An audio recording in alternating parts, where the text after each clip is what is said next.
We're going to do a little pre-show, a little warm-up, talk about some random shit before we get into the Blaxcellence topic of the day. We on right now? Yeah, we're on right now. Damn, you and Marcos just...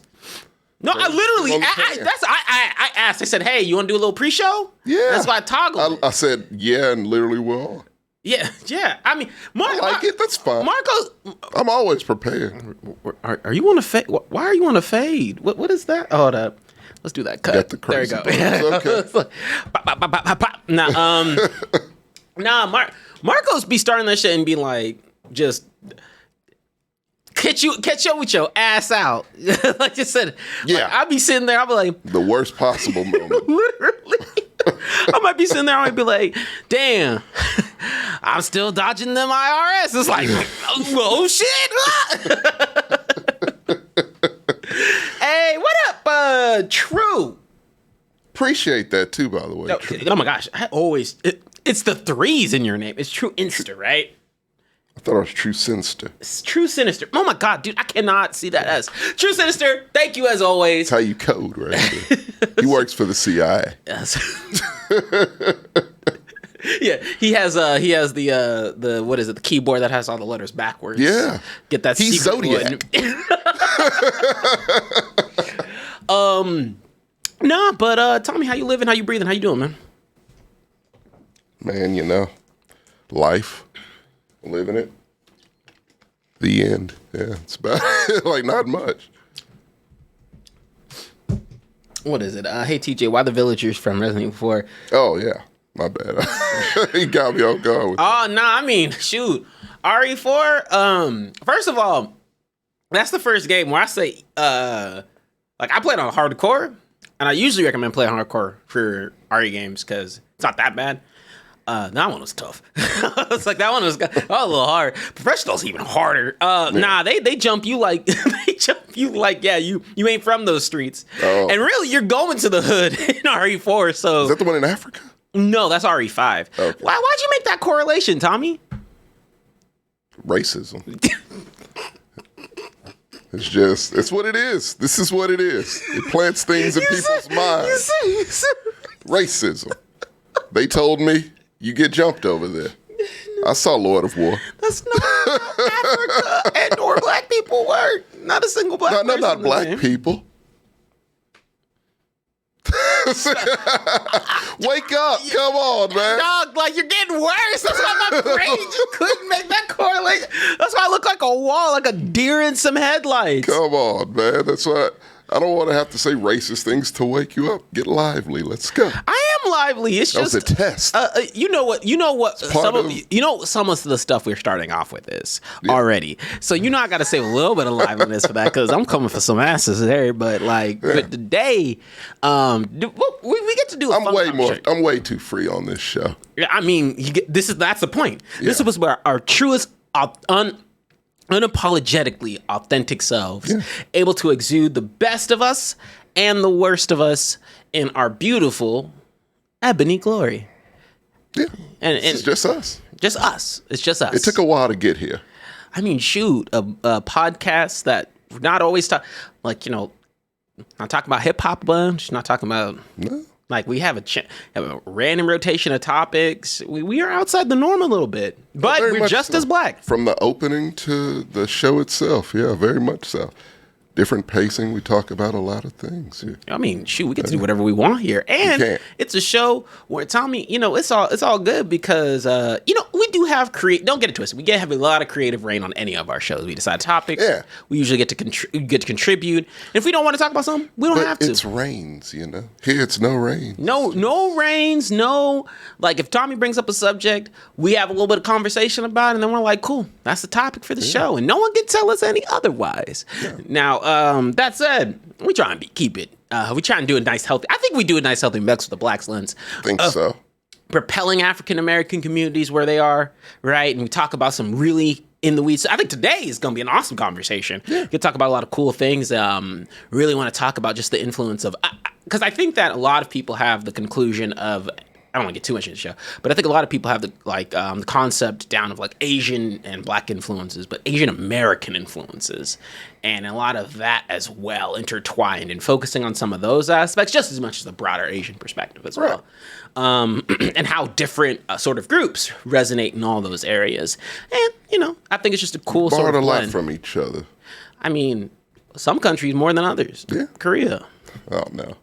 A lot. You got to get it off your chest. Not that one. I mean, have you seen K-pop and the bands and their rhythm? Ooh, their rhythm Some flow. Motown shit. Actually, no, with the contracts included, it's some Motown shit. Where's their Barry Gordy? Woo! Where's K-pop's Barry Gordy? I want to see that guy. Where's their Suge Knight? They are really behind the scenes. It's like, only the groups. I've not seen who's behind all these groups. Like, you don't know the corporation. No. You don't Which know. I feel is like some Vought shit, right? Like dog, it's literally like this manufactured, like almost conveyor belt. It really is. Dude, where they just come out, just like, hey, we're this, and they dominate. It's crazy, because it's not even like, a really good K-pop band, right. Just revolutionizes that one. No. BTS, Blackpink, the ones that transcend. People wanted BTS to do the Super Bowl halftime show. I agreed, actually. And they are I would love to have seen that. And it's crazy how can't get too much into it, because that is. Are we gonna talk? Yeah, that's cool. It's really cool. But let's. I don't know. We need at least one little pre-show topic. What's something that is happening that we can talk about that is jovial? These days? I know, right? Ain't much, man. I was gonna go depressing for a little bit. Well, let's do a little recap. Number one, we still don't know what happened with Jonathan Majors, and the longer that goes, he's dating Megan Good. How you come up from committing crimes? They had a date at Red Lobster. So that's great that no matter how famous you get and how much controversy you find yourself in, you still love a Red Lobster. You still love a Red Lobster. I'm just Megan Good. What are you doing? I'm just gonna how you come The boy is hot right now. He's hot right now in these streets. Man. I mean, that has to give me a little that has to give me a little insight, because a part of me is like, well, I feel like she's got her things together enough to know, to be aware of the situation and be like, oh, hey, time out. Hey, look, she knows more than the rest of us, I assume. Yeah, probably had a good conversation. Yeah. And or she's an opportunity. She was like, "Ooh, Jonathan Majors, TMZ, where you at? He looking real good, And she was like, "Ooh, let me get the come up." But she doesn't need to do that. I want to say something. I don't know if I can, TJ. Didn't we just go on We did just establish that this is a no. Now be careful, because do not forget that you will be on TikTok if you say the wrong combination. People are just like finding shit with us. Okay. So, he did just come on. He's on a case right now involving him, domestic violence, and a white woman. What better PR at least for the black community, perhaps? Oh, you're turning the camera away from censorship. No, I gotta do it. I'm joking because I know where you're going. I mean, don't you do that shit to Megan Good, man. No, don't. Not to Megan. I'm not laughing because it's like good to do that. I'm laughing because you don't put it past them. You don't put it past Kane to do some shit like that. That is some dead ass from the streets. From dead ass from the streets. Like that is some. I mean. That is some you're on the street dating type shit. Like that is. Look, it was what I thought of. Because, I mean, look, Jonathan Majors' track record, and I'm not saying, like, believe it or not, some of us date any race, Love who you love. Love who you love. I mean, his track record, from what I've seen, not a lot of Megan Goods in there. Just saying. You went through this. You couldn't rationalize why he was with Megan Good, and you have to be like, according to my calculations, according to my research, I just feel like he don't climb up these trees normally. She's underappreciated. Like, I love Megan Good, so yeah, I had to do some research on this. Hell yeah, goddamn right. And just saying, for me, I don't know. I'm not saying this is how I feel. The thought did cross my mind that perhaps he's doing this so his PR in mainstream, yeah, still bad, but hey, I might still be able to get some Tyler Perry movies down the road because the black community is all like, I mean, Megan Good, he came back home. No. I don't, that kind of shit. Ooh, you are making a pitch. Making a pitch. I don't put it past Kane. Oh my gosh! What was his name in Creed 3? Dude, I haven't watched it yet. This nigga's been a villain lately, both on screen and in real life. So I don't know. I don't know if any of it's true. We're all about supporting. All alleged, but I'm just saying, optics. Why you say he has to go from? Well, actually, you're like he got a case. He's going straight manipulative and hood. I mean, his career's not going great. Now, let me make sure because I know people like take shit out of context. Right. Him dating Megan Good, nah, hood. What we mean is... Oh, yeah, Rakeem. Rakeem got it immediately. He just came here. What we mean is doing that whole... Man, let me just try and put myself in a good position, make myself look good. I mean, to have a star rise to that level and just plummet like that, man, that's... Hey, have you on the rebound for anything? You got you have a team of PR and agents in a room. They having meetings over this motherfucker. They just like, what can we do? We got to salvage something. I mean, for sure, but I also am like, don't do that to Megan. As shitty as it is to say, what people are going to think of, yeah. Depending on how the situation works out, you got Ezra Miller out here still starring, still center stage. Oh, did you hear the cameo news? They don't keep secrets for shit at DC. With Nicolas Cage? Yeah. I mean, they're just hyping this movie up so it can make... They're just fucking putting everything out there. $200 million opening weekend. But I mean, you got Ezra Miller out there who had what I'd argue. I mean, his shit's a on lot video. Of worse, like at the moment because we don't have the evidence, we don't have the video, none. Ezra, and he's center stage, and they're making him be a superhero. They legit choked the fuck out of somebody. It just on camera. Oh, excuse me. And started a cult-ish, allegedly type situation. Like a lot of things, wild out at a country bar in some random location. So all Ezra Miller shit is documented. And I guess we had that, was it a video or something that his lawyer tried to put out? Saying the girl went to the club afterwards or something like that. Oh, yeah. That's the only video we have, and I don't know what that really proves. But, I mean, well... It depends. It depends on the angle, right? So let me context. Let me flip it up from my limited law... Is that exactly the time? From my limited law evidence working experience, not a lawyer. I mean, look, if the timeline works out that way, and you go from distress to going back out, there's a lot of different instances where that can be intermixed and or the so-called period of time in which case the accused or victim had interacted. Was it that heinous? Was it that in line? It throws a lot of things into question because normally, like anyone else, if you have a meeting that is that traumatic, if you have a case that is that sort of instance, you're not really going out, you're not doing anything after. You just had to talk to cops, and then your +1 was taken away. There's stuff like that. So you start to examine sort of the psychology behind what might have led to that situation, and then the angles that led to that situation. Now, granted, just hand us a video, but they don't want to. So here we are, But now what else is popping in black news? This is what our pre-shows need to just be like. Black news. Actually, you know what? Let me see. We kind of touched on it during our little opening show Tuesday. The new Green Book in Florida. We're not supposed to go there. We aren't? Nope. Miami Heat, get the fuck out. Wait, what happened? No, it's a literal travel advisory. I think the NAACP put out a travel advisory. Do not go to Florida because Ron DeSantis is bugging the fuck out.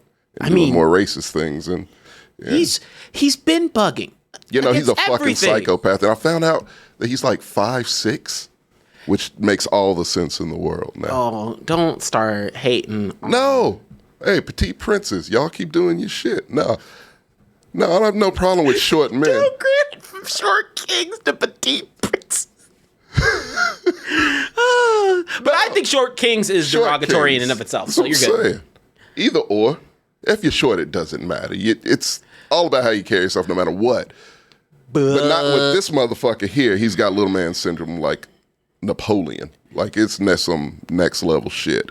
It's actually it's like He's bizarre. He's a bizarre man. what's crazy is you would think that people in political places would have to have examinations, things, checks and balances considerably often in order to make sure that they are fit and in alignment of what's best for the state.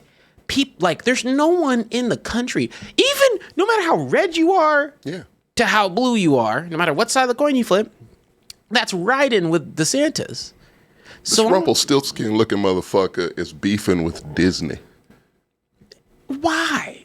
And now, granted, Disney is like probably put a little hardcore. pressure on, but like, Let it go. like it brings in a lot of jobs. You can't fuck with that. Like who else would go to Orlando for shit? You're Republican. Aren't businesses and corporate shit supposed to be your bag? Like, that's your wheelhouse, right? He's just a weird, just gangly gremlin looking motherfucker. I don't like him. No, I mean His face bothers me. because I don't love our governor at all. Our governor's a piece of shit. But I'd rather be here than Florida. At the time being, I mean, what is it like? It's bad over there. The bottom two. Bro, I was watching that video. I don't know, was that on the, I don't know if this was on the show, but I was watching this video where like the education system of Florida had put out like the approved books for high schoolers to read. Is it the Rosa Parks thing? No, Okay. the approved books for high schoolers to read. So they had 9th through 12th grade. I saw that. You saw that, right? They spelt that and they shit spelt wrong. it wrong. That's the Board of Education. Board of Education spelt it wrong. They spelt Not one word, but two. and 12 wrong. Like, first of all, if you're typing that in somewhere, it autocorrects you. So you have to purposely spell that shit wrong. They don't trust big tech. They have systems. Yeah, that's exactly. They have systems in place that are archaic enough to where they don't have autocorrect. Right. The fuck's happening? Typewriters and shit. Like, I'm just confused. How did we get here? And why don't I want to be in this country for much longer? But I know people say that. no. Like, it's when you start thinking about, like, you seriously looking at like Sweden and Costa Rica and shit. Like if you're Zillowing houses there, you know. And you know what's crazy? It's just a matter of that's not a place I want to be here. Like, I don't want to be like. I don't want to focus on politics all the time. It's dicey here, and it's stressful, and it's like making my anxiety go crazy. Just being here right now, I don't want to feel that. I keep on reading like from a black perspective, actually kind of sneaking into our conversation. Only stories I put on Instagram and shit like that for the most part. No, we had there was a lot of, if you watch and look into people's experiences moving to like places like Japan, Singapore, Asia, a lot of East Asia, they'll tell you how different it is in some respects, right? You still get like, I mean, the opposite perspective is you are an anomaly, therefore, you know. An anomaly here. You get... Shouldn't feel like it, but Shouldn't feel like it. But here we are. But they say there's this strange sense of peace, particularly Japan, like a lot of black people do. Because, like, you know, just with one interaction that's commonly known as being a little bit dicey here, it's like, oh, like, cops just kind of look at you and they're like, you need help. It's like all that kind of stuff and engage with you like you're human. Where is this? Japan. Really? Yeah. I know I can only stay for a limited time, but I'm going to enjoy my time while I'm there. They, but then also, like, it's like if you're willing to learn, like a lot of times you're willing to learn a language. Like there's other barriers with Japan. It's not perfect at all, but it's no place is perfect. But make you think Australia. Like I'm like Australia must be dope. I think they're a little dicey there, but I can live there. That's Aborigines, yeah. Yes, but I can live there. They took our place, but yeah, you can. They said, let's Close tap enough. in. They're like, tap in. Yeah, there you go. Oh. Choose your character. Aborigines. It's like, no. But catching up on the chat real quick. Okay, yeah, do that. Hold up. First of all, True Sinister, I didn't miss what you said. Thank you so much. For sure, man. I look, like, when it comes to just being functional, I can only speak for myself as it comes to being a functional, just person out there in the dating scene. If you're dating or other, like, just some like way you want to present yourself and elevate the confidence level, smells are number one to me. Mm-hmm. I'm a super smell sensitive person, dude. I still struggle getting used to pets. Yeah. Because I have a cat and a dog, and having that sort of the things that come with them in the house sometimes. 2,500. What's up? 2,500. 2,500 what? The dog. No. God damn it, man. But have a cat and a dog. Takes a little bit. Love that dog. But with that, right, like a lot of the, but I used to tell people all the time, it's like, yo, man, you don't understand, like, how many dates I've gotten just because my smell game was on point. A lot of people are, like, smell is one of the most underrated senses. Like, that shit is a time machine. You can smell something, it can take you back to, like, 93. And literally, at the park on that one day, like, you just know specifically. And it's like, sometimes you're like, I just want to throw something, smell, like, I want to throw them, like, cologne. I was like, no, if you really know how to categorize and really pair together complementary scents, watch what happens. You'll be dancing out somewhere and you'll be like, I don't want to be near nobody. I smell good. I'm smelling myself. Like, it feels good. When you smell good, you look good, you feel good. Can I give a Steve Harvey recommendation? Like in the style of Steve Harvey. Go ahead. Like the suits. Go ahead. Have 2 colognes. Have 2 scents at least. No. That's 2 and above, I say. Literally, like, I'm going to for whatever occasion, yeah. I do 4. You do 4? Okay. I do 4. I'm minimum 2. Like, I have my daily, I have my night occasions, my day occasions, and then I do it work, very special after work, weekend. That's how I do it. Yeah. And then, like, if I'm feeling real spicy, there's some couple that are in seasonal rotation. So it's like you have warmer notes and colder notes. Yeah. So it's like, you get into a little more of the cloves, cinnamons, the when you get to the winter time, because those are the complementary scents at the time. Man, there's so many things. And it's just, man, I love it because, I don't know, there's nothing that just makes me feel like real confident in myself more than like knowing that I smell good, I'm on point. Because usually I'm like, I dress all right when I'm like out and about. I know I can do that together. Yeah. But fashion is a whole another objective thing. Yeah. So I'm like, cool. You got the money for it. You getting shit tailor-made still? Hell nah. I've never gotten things tailored. I mean, I've gotten things tailored. I've never had things like custom made. I feel like you can go to Italy. I mean, I've had a suit, like the only custom-made suit I have is for my homeboy's wedding. That was then. Oh, no, weddings don't count. Yeah, so I have a couple of custom things in my closet right now that I just got, like, that just to go to dinner downtown on a Saturday, Mm-hmm, like, it's like... Get something cut for yourself. I mean, no. I mean, I should, but I'm also lifting a lot right now. So I'm like, before I spend $1,000 some dollars, on that one thing that I'm gonna wear everywhere, I'm like, let me freshen up a little bit. Tommy, did you see anything for the Blackening? Did you see the trailer? I have, yeah. I actually haven't. Can I watch with you? You haven't? I haven't at all. Okay. Can I watch I'm supposed to see this. I'm sure we're supposed to see this. We're supposed to see this. But someone had a request. It's like, oh, hey, have you seen the Blackening? And I actually, to be honest, one thing we could have done, we could have gone to an early screening with DT and the gang. They offered on their Instagram. I just didn't know it was the same day. It's in June? No, it was like last week. And I was real upset because I was like, shit, I wish I knew. It's another one. Oh, no, it opens in June, right? Yeah, so we could have at least had it under our belt. But nice, yeah. But sometimes I like seeing things a little so it's more fresh on my brain. That's loud as fuck. All right, y'all, we gonna watch the Blackening real quick.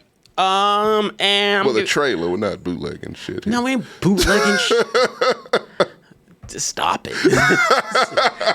We are above that. This is a part of our conversation tonight. I'm prepping you up for what one of my points is gonna be. You're right. All this false racism is for a reason. False my ass.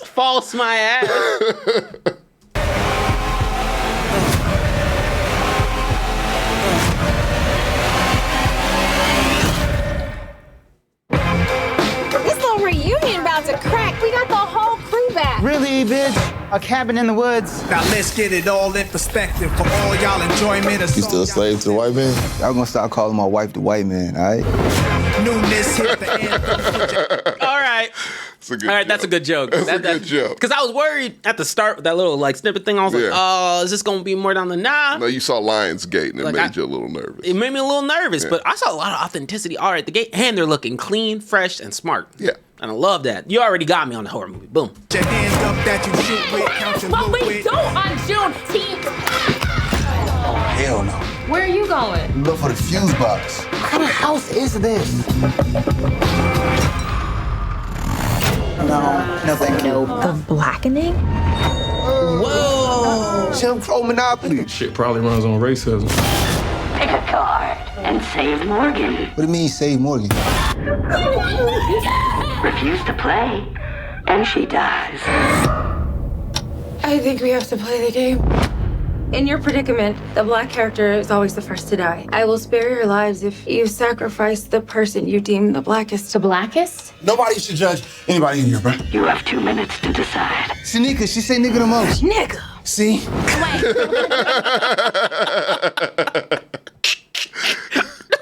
No, that's not. You already sold. No, don't qualify the blackest person in the room by that, bro. Man, you can't even like. I'm turning red because I'm like, fuck. I'm gonna go first. Oh yeah, you do the first to go. God, dog, I'd be out. Oh, absolutely. Me. I'm gay. Oh, Clifton. Yeah, That can prove I'm not the blackest. prove it. I've never seen Friday. I voted for Trump. What? Twice. Big money, playboy, your time's up. We need a plan. I'm saying, don't you dare. Don't say this dumb shit. We have to split up. Your time has run out. It's time to die.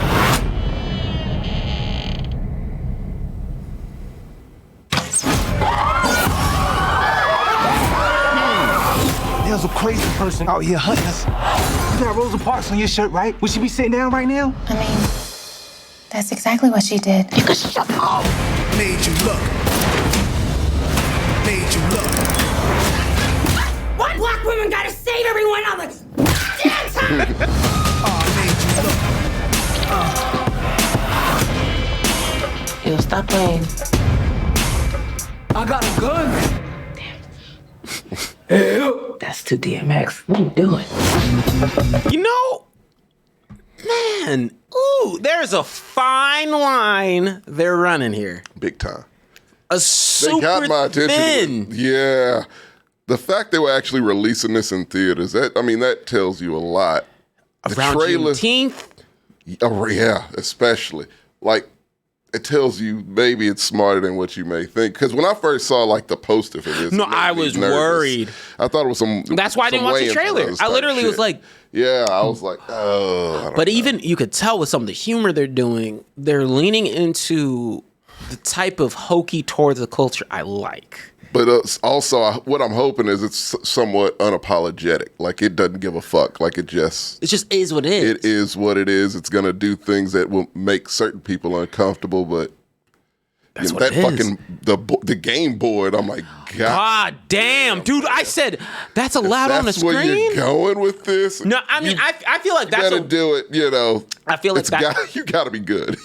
you don't have room to You can't not fuck be around funny. with that one and not be funny and scary and all the things you're trying to be. And I feel like where I want to see them succeed is the horror element. Yeah, I want them to find that balance. right. Really interested to see how they execute this. That actually kind of got me excited. I hope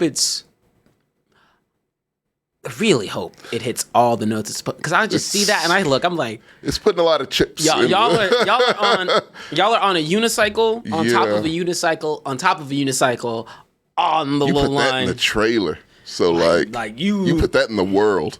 So yeah, you But they can't- have a black cast. There ain't even a lick of nothing else in it. I like that. And they all seem intelligent and all like kind of have It's some talented quirks. actors Yeah, in no, there. Yeah. there's talent in there as well. I'm excited for it. I really can't wait to see it. Actually, now, man, we gonna check this out and definitely Yeah, we'll have for a review sure. for it. Alrighty, y'all. I'll flip the script and go ahead and get our show kicked off. Give us 2 seconds, and I'm going to change things up. So see y'all in just a bit. Whatever. Other countries you've been. Oh fuck.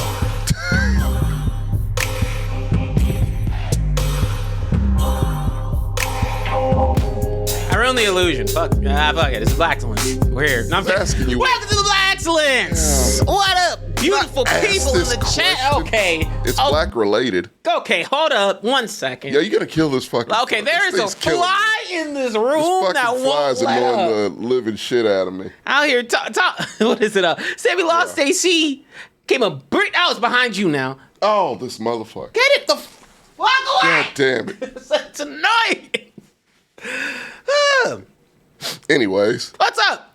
First of all, introduce yourself. Oh yeah, Tommy. How's it going? And it's your lovely host, TJ. We're here for the Blaxcellence. When we're not fighting flies in the fucking room, we are...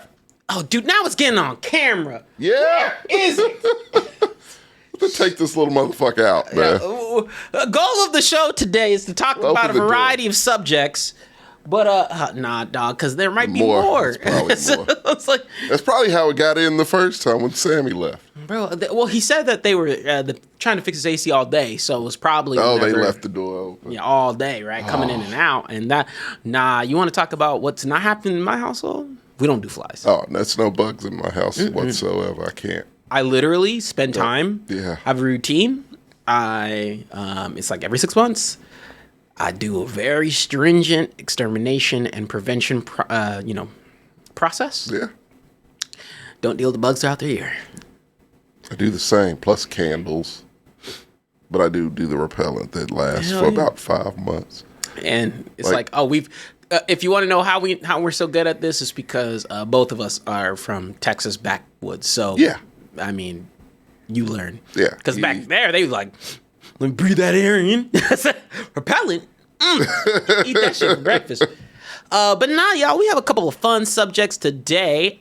Starting off with, we're going to dive into the intersectionality of Asian American, Asian culture in general, and Black culture, and some of the highlights that come with the thing. Some of the things you're thinking of.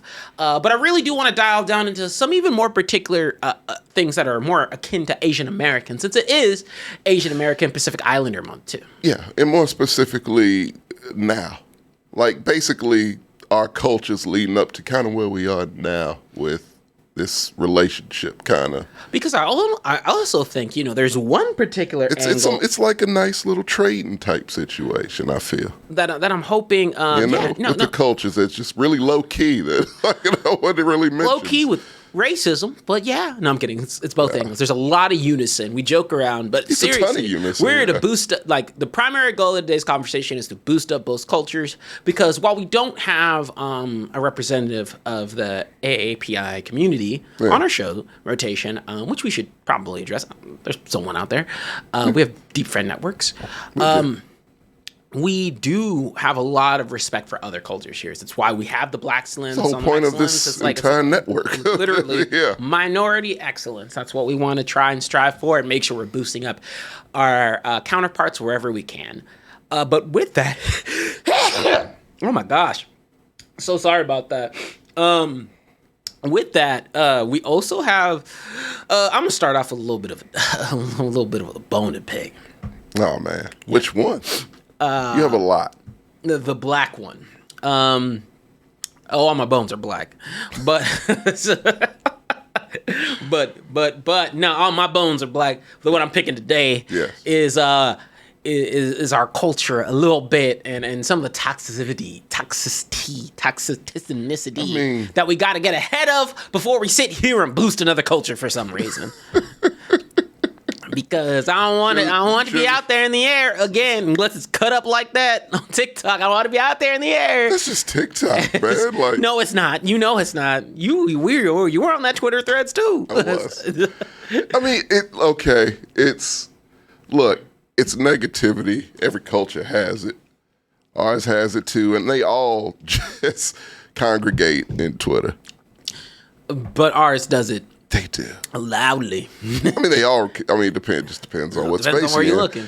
But yeah. But it's not like but you can complain where you want to. It doesn't matter. It's just a matter let's just shoot the shit on it. Okay. But you had a question for me. What's up? Let's go ahead. It's a little passing. I was just saying, what other countries in Africa you've been to? What other countries in Africa you've been to that you can recommend for travel? I haven't been to that many. I mean, a lot of the times if I'm in Africa, it's almost inexcusable that I don't touch foot in Zim. SA. Those are the main two. I wouldn't... So there's a lot I wouldn't recommend going to because you just don't know how that'll end up. Yeah. What area interests you the most? To be honest, let's start there. Ghana kind of interests me. Mm-hmm. Okay. I literally that one. Oh, you have no idea. Okay. South Africa, yeah. I don't know what specific cities, Oh, South Africa, that's easy. Yeah, go. Okay. Full recommendation, no hard stop. Okay. Like, please go and enjoy yourself. Spot. Oh, no, I think so. Well, I mean, I have it, like I was telling you before, like Ghana is, for African Americans. I hate that, but yeah. I'm like Morgan Freeman when it comes to that one. But yeah, no, as far as us, yeah, we have a whole thing to where we can come on through.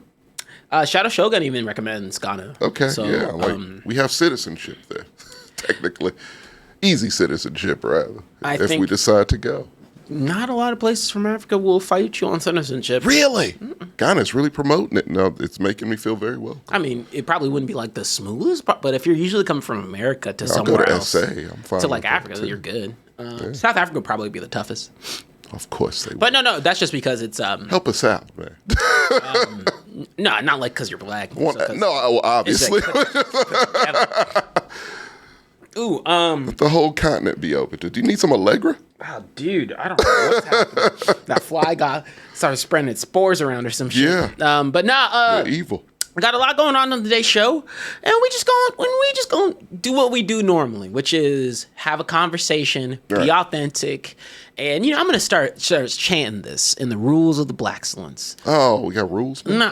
Hear me out here. Call it number code. The code of the code of the Blaxcellence. No, they're rules. No, fuck that. They're rules. I can't get on board. Rules. Why the rules? Because we got to live up to them. Number one, we don't hold back here. We don't hold back on any subject, conversation, any sort of topic, and or what we gotta display ourselves as.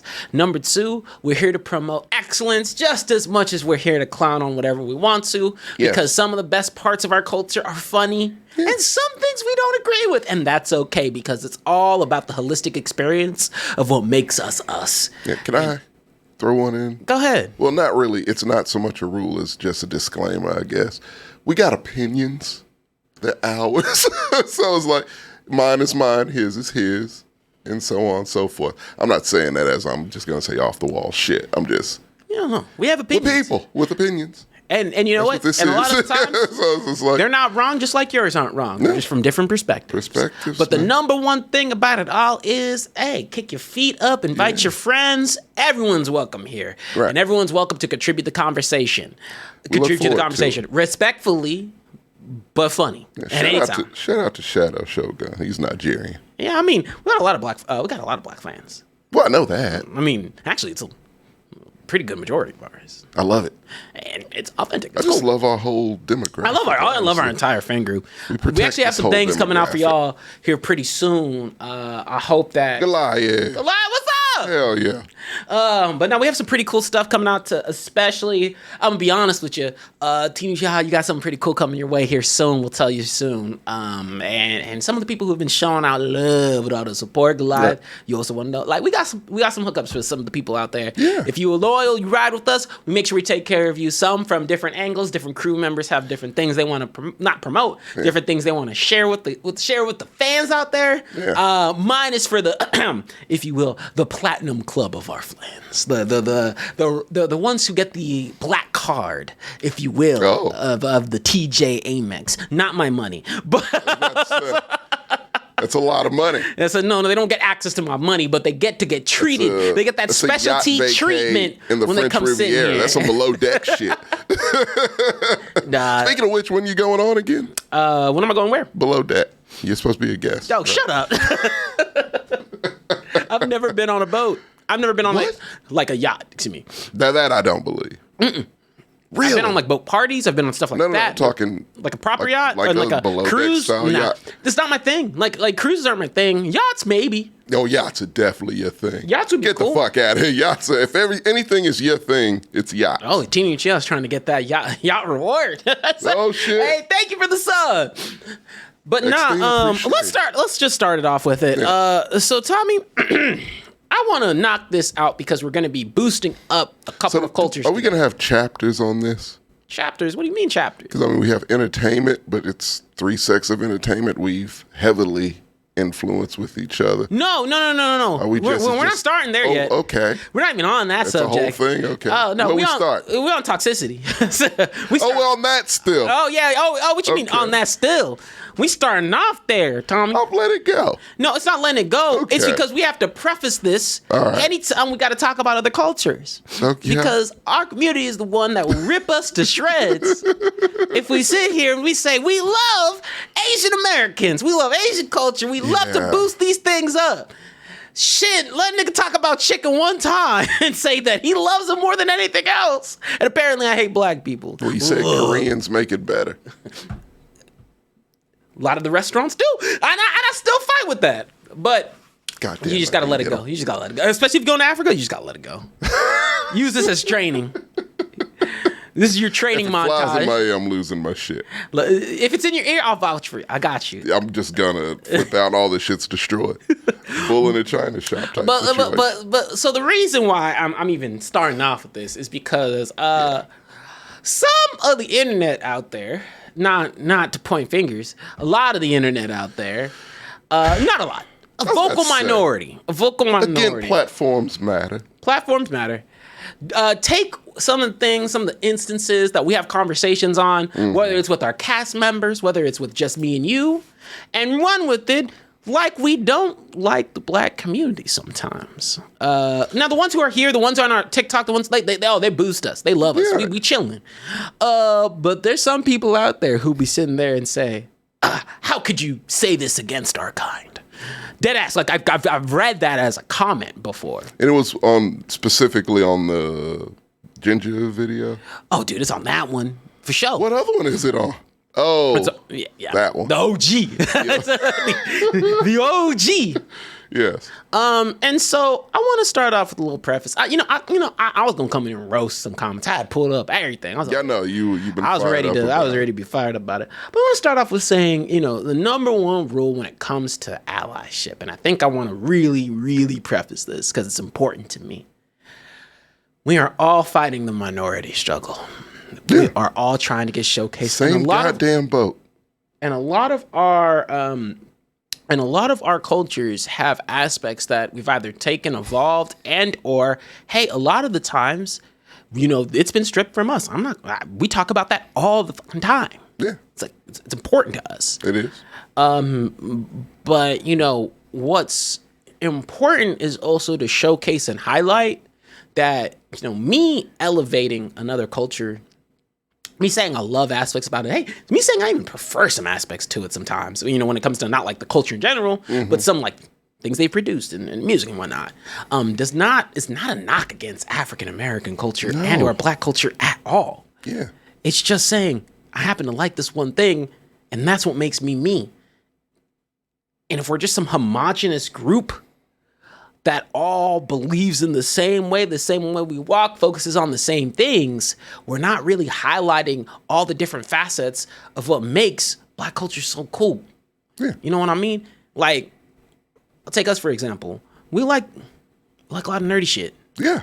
Shit that was typically not supposed to be in the box that's considered African American because that was revoked from us. We were supposed to like certain things. Yes. And only those things. Yeah. And now that we have this range to like variety of different instances, that doesn't make me, you, anybody else who rides with that any less black. No. And in the same vein, there is shit I don't rock with in the culture. And that's okay too. Perfectly fine. And I'll be the first person to be like, cool, I'm gonna boost what I can, but I'm not gonna blindly just support everything. Yeah. Just because it fits into the mold. And also because I know a motherfucker would have a problem with this shit too. I'm going to talk about black things. Things that may be traditionally, quote unquote, black. Because it's our shit, it's part of our culture. And I'll be goddamn if I'm not going to talk about my culture. And I'm not going to let anyone make me feel bad about it, or, oh, well, why you bring up this stereotype or whatever, no, chicken, I grew up with it. You grew up with it. It's part of our culture. It's ours. In a certain aspect, yeah. Certain aspects, that's a part of our culture. Culinary aspect, it is a part of our culture as far as what we've contributed to this fucking country. So I'm not going to shy away from talking about fried chicken on an episode. You know what I mean? Nor will I let anyone make me feel bad about it, because that's a contribution I'm proud that we did. We did a lot of shit. And I'm proud of a lot of the shit we did. I grew up with it. It's part of my life, so I'm going to fucking talk about it. We'd be so quick. There's so many people who are so quick to try and strip away the blackness from another individual and or try and disenfranchise their ability to communicate on certain aspects, which is completely contrary to what we should be doing when we're talking about our community and things that breathe through it, but also supporting other communities, because the only way we're all going to thrive, the only way everyone's going to eat is if we're able to fluidly communicate and love each other like we're supposed to. I go by the Fred Hampton model. That's why Fred Hampton is a hero of mine. It's because he got that aspect of it to where, no, this is it's a fight that you need other people with. Like racism and, injustice, prejudice, bias, all those things you need help with. One of us can't do it. Otherwise, it would be done already. And that's the point. And it's just when I heard that, it was one comment that, because we do a show here, if you just stumbled upon this, is the Mexcellence, this is the Blaxcellence. But yeah, it's a minority, it's pretty much, it's a show with minorities on it. All of us are. And so, minus Gertz, who pops up every now and again. We like all perspectives. All perspectives welcome. All perspectives welcome. And so, that's what this is. So, and when I hear people be like, hey, it's a non-black thing, no, I'm not about that one. I'm not about blocking. Of course, there's certain things. Someone's being completely antagonistic. Towards, that's totally. Yeah, that's a whole different thing. But it's look, that's non-blacks. That's starting to get to. Yeah, that's on a supremacy level when you start going there. But just in general, from the things we've been talking about, rather, look, man, we clown on everybody. We clown on everyone, but at the same time, we love the intermixing of other minorities. We would not be able to do, because that's the show. That's our fucking network. That's our whole thing. Yeah. And so at the end of the day, now I'm about to get crunk a little bit. Oh, no. You know what the number one thing is? At the end of the fucking day, you know what y'all are not doing while you're sitting there writing about this shit? You're not having a show called the fucking Blaxcellence that's sitting here trying to promote black culture to the best of their capabilities, to try to showcase all the different assets and facets that we have. Or sitting there and willing to talk and spend, words of 3 hours? 3 hours. Yeah. And then some, because guess what? You don't know some of the specials we have lined up, talking about black inventions and African inventions over time, because we want to boost up some of the history. It's one of our you know about Granville T. Jones, huh? Hell no, you don't. So, yeah. And so I'm sitting there and I'm like, so while you sitting there and you're typing and you thinking that you know something, you ain't actually doing shit. So shut the fuck up. Granville T. Woods, I apologize. Granville T. Woods. Yes. And sit there and just embrace what we got to embrace, because I'm going to sit here and I'm going to be authentically me 100% of the time. Man. I'm proud of what we do here. Yeah. I'm proud of everything we talk about. And I'm proud of all our fans, the ones who actually come through and have a great conversation, because everyone gets to vibe out. That's why we love doing this show. And if you're going to hate, shoot, you don't have to like us. Then I just say, you ain't got to like us. We really don't give a fuck. I ain't going to lose sleep over it. Zero. But you ain't about to sit there and question our intelligence, and then question our intention. Because at the end of the day, we just want to be inviting and boost everybody who needs to be boosted. Yeah. Except the hateful motherfuckers. You stay the fuck out. Y'all need to stay away. Yeah, we don't play that shit. Now, if you really... I like I said, I welcome conversation. Literally, you can slide into the Mexcellence DMs. And if you really want to test my knowledge, go ahead, try to. I'll happily have a conversation Same. about anything you want to. Tom will happily have a conversation. Don't let the goofiness fool you. Yeah, don't let our jokes fool you. Like we are very we're very particular. Like first of all, if somebody was if there was ever an instance on a show where someone was coming, debate is what you want to do. We'll be happy to do so. Literally, if there was someone on a show that was coming across in an incorrect way, we check it. Like we are like that. But we also trust our host and everybody else to talk about all these things as fluently and as at possible. the end of the day, we're here to have fun. We're here to have fun. Yeah. So let's kick it and have some fun. But also someone Zapata, oh my gosh, Guardo, 23 posted something in there. I don't know if I can see that. Shit, 10 months. We're going 10 months. Thank you so much. I suck at some of y'all's names. I know. I'm going to just have to have nicknames for everybody, like Ravens. Ravens made it easy. Thank you, Raven. Raven, easy. Raven Goliath. Tina, we know. Goliath. We know. Like we know everybody who Shadow Shogun is probably the only one I will always say fully. I agree. But hold up. Let me see if I can pull this up or try. Yeah, what we got here? What was that link? I don't know if I can even pull it up. I'm gonna see if I can pull it up on my phone. Tommy. Yeah, what we got? Hold up. Let me see. It's curious. I don't know. It's curiosity's killing my cat too. Dog, man, I'm so curious. I am too. Oh, fuck, but I can't pull it up on this. Links are like catnip for us. Don't do that. You know, we're all like, it's like that Key Appeal sketch. I think we all have some mild levels of focus disorder. Sammy, you shouldn't put all these screens in front of us. We're sitting there. Yeah, no shit. Our minds all over the place. All right, now talking on to a more fun subject. Yeah. Tommy. Right. You know what we're here to do. We're here to talk about two cultures that have blended together like peanut butter and jelly. More smooth than people might think. Also have had problems, but we all do. It just a lot of it, we know why a lot of it is. I'm sure we'll talk about that aspect of it too. Because you have to. You know, we can't talk about. We're gonna the mass majority of this. We'll talk about the things we have in common, the positives. But no, we're going to spend a lot of time. About the negatives too. But when it comes to cultures, negatives got to be fixed. When it comes to the cultures interacting, one of the every culture is prominent in its own. We're getting that out of the way now. No. I said every culture is prominent in its own way. Yeah. But one that I think is really like so close, but I don't think it's showcased nearly nearly enough. Yeah. Is our Asian American, Asian culture in general, and its intersectionality with Black culture. Yeah. And it's actually a lot of things we work in tandem. Yeah. And so I want to challenge you, Tommy, real quick.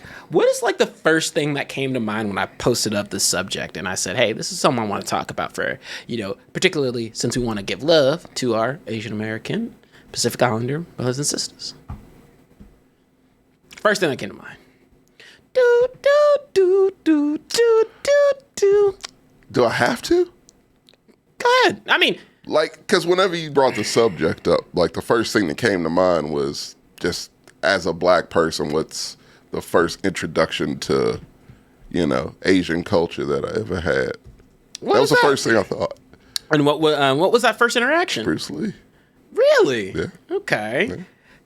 Now, just growing up, he was one of my heroes growing up because he was one of the first faces I remember, seeing, honestly, just growing up on that. And then, I remember every Saturday, me and my cousin would just watch, the Kung Fu specials that came on Saturday afternoons on, WGN and shit. It was just, that's honestly the first introduction I had was that. And then from that, just always been a lifelong fan of that aspect. So from there, that just kind of opened the door of okay, well, that's very cool. What else is up with the culture? Let me have a look here. And so, yeah, from that being just a cinephile, just Asian cinema. Akira Kurosawa was the next one up after that. Really? Yes. Gotcha. Yeah, and I went through phases with my film love, so it was a whole just Kurosawa phase where it was just, Ran and Seven Samurai and like just fucking artistry and beauty. If you've never seen any of Kurosawa's movies and you call yourself a movie lover, I will chastise you. He will, actually. I will do it. He's already sending that message to, Watch him. to Sammy right now. There's no words for that guy. He doesn't know. He doesn't have class or culture. Don't say that. He goes to Disney World, not even land. He's going to world. Sammy's such an interesting film person because if it's like he knows all the technicals, like he knows every technical, Every and a lot of technical thing. deep cuts, like really, really deep cuts. Shit, I barely know. And then I'm like, and he just does not want to watch it. He's like, I don't want to watch this. Movies are dumb. Which It's like, why did you go to film school? Yeah, it's confusing because I'm like, I know he likes a lot of the aspects to it. And then He like, just likes the technical. but I mean, and he's good at it. Yeah, He's an eye He's for very it. great at it. Yeah, And so respect to him. It's just funny because it's always like, huh. it's like, you it's don't- weird though. Still, like even technical people love it in some way, and But he's like, I don't want him. My simple, I want to start off with kind of a joke. Someone brought up Jackie Chan, but that's really true how it is. what No, when they say their first kind for of, black people it is. Yeah, and it's like, look, that's why I said the show's honest, man, and that's honest to God. Like, cause in my like I grew up in the early '90s, so yeah, it was like a dry spell with martial arts films and shit. So we were just going back to the old shit, Enter the Dragon, oh God, what other ones was it? Oh, American Ninja was. If they got Tony La, I believe, was in that one. It was just, I don't know. That was what, honest to God, in the bubble that we were in back then, that was what you saw. And it was, hey, everyone's in a bubble sometimes, and black people had a bubble growing up too. And as far as Asians came, it was that. And then you would have to go further if you wanted to. And what's crazy and that was back then, though. And what's it's crazy changed is, like, as time has gone on. if you go back to cinema, first of all, my first instant, like literally not even kidding you, it was Jackie Chan. We talked about it on the show, Jackie Chan Adventures, man. It was like the first like kind of like not like when I think of like when I was growing up stuff I watched a bunch, but Rush Hour #1 Rush Hour like that's Jet Li my was dad loved that movie, so like I mean it was it was a whole nother kind of phase that it had, like kind of the early 2000s. We had Rush Hour, you had Crouching Tiger, Hidden Dragon, Jet Li came about. Like you had a bunch of. And not only that, like what Romeo Must Die and Cradle to the Grave, all Romeo those. Must Die, man. Oh, like I'm saying. But we like had Jet Li was a big deal too. But we had like, but what's crazy is when you think about like the synonymousness of two cultures kind of blending in film, especially in the 70s, 80s, comparatively speaking, because I don't think I see that with, and you can correct me if I'm wrong, you didn't really see that with Hispanic representation in black culture. Not at all. You didn't see that with... Holy shit. Yeah, dude, you don't see that at all. You don't see it, period. The fuck? Oh, what was that? Wakanda Forever. And they were nemesises in that. Holy shit. What the fuck is up with that shit? We'll save that for another show. Okay, God, we come up with revelations all the goddamn time. Yeah, we're gonna have to. Yeah, we'll get to that later. What the fuck is that about? Like the Blaxcellence. Yeah, we're the primary example. Well, yeah. But with that, right, we had like you think of like of course black and white like is always there, right? Yeah, lethal weapon. European, right? Right. And then you have black and more Southeastern Asian, so India. So India's an example, or the Middle East as well. Yeah, not really too much. Not to say that isn't there. Probably I've not seen it ever. Actually, I know movies. I can't think of one off the top of my head. But at all. But Asian American culture, and black culture. Holy shit! All the time. I can rattle off like 5, and that's a lot for Hollywood. Well, so you can't just have dead air. What happened here? What we got? No, I wasn't having dead air. You were speaking. Yeah, no. I gave you a second to No, talk. because you look at the thing and I'm like, oh, what are you looking at? You can't look. You have to keep talking You're right. when I'm That's looking. on me. I apologize. That You're was trying to my call me fault. on dead air. I'm like, Doc, you were speaking. You were reading. I want to read to you now. But yeah, no, I'm really thinking I can't think of any other two cultures that on screen, at least, or mainstream, do that. Because even just cultures, just the culture itself, like you'll see a million old videos from the 2000s that have some type of Asian influence to it. Mm-hmm. Like Busta Rhymes' video. Sorry. But yeah. Just look at a bunch of early 2000s. It was either that or R. Kelly. I respect Those are the only two I could think of right off the top of my head. I respect his artistic notions. He's a legend. Yes. He's a legend. He may. I was on your side. I'm still on your side. Oh, thank you very much.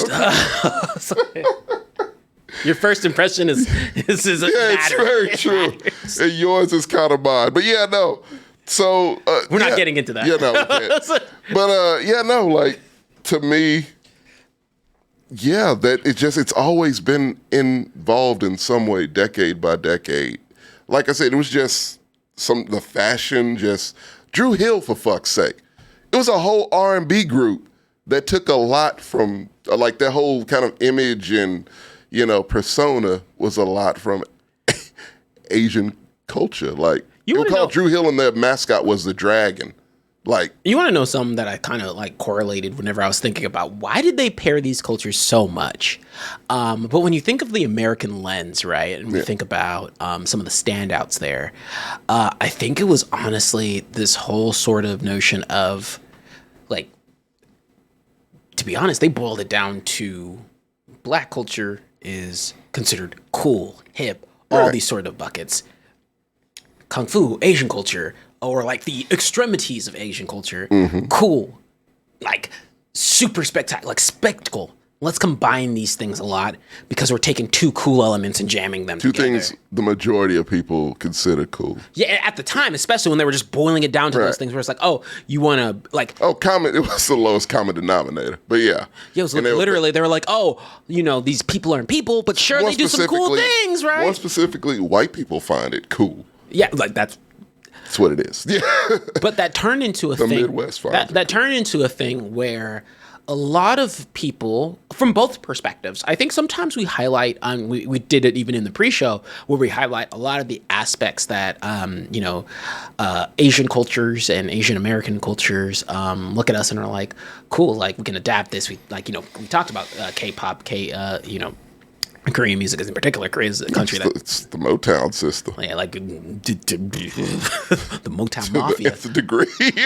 But on the inverse, I know just as many brothers out there who love kung fu things. Yes. Who love and would love to do martial arts and were hypnotized by those things. They never had the opportunity to, but it would if you'd ask a bunch of the kids I grew up with, they would be like, hell yeah, I would have taken some martial arts classes if I could, right?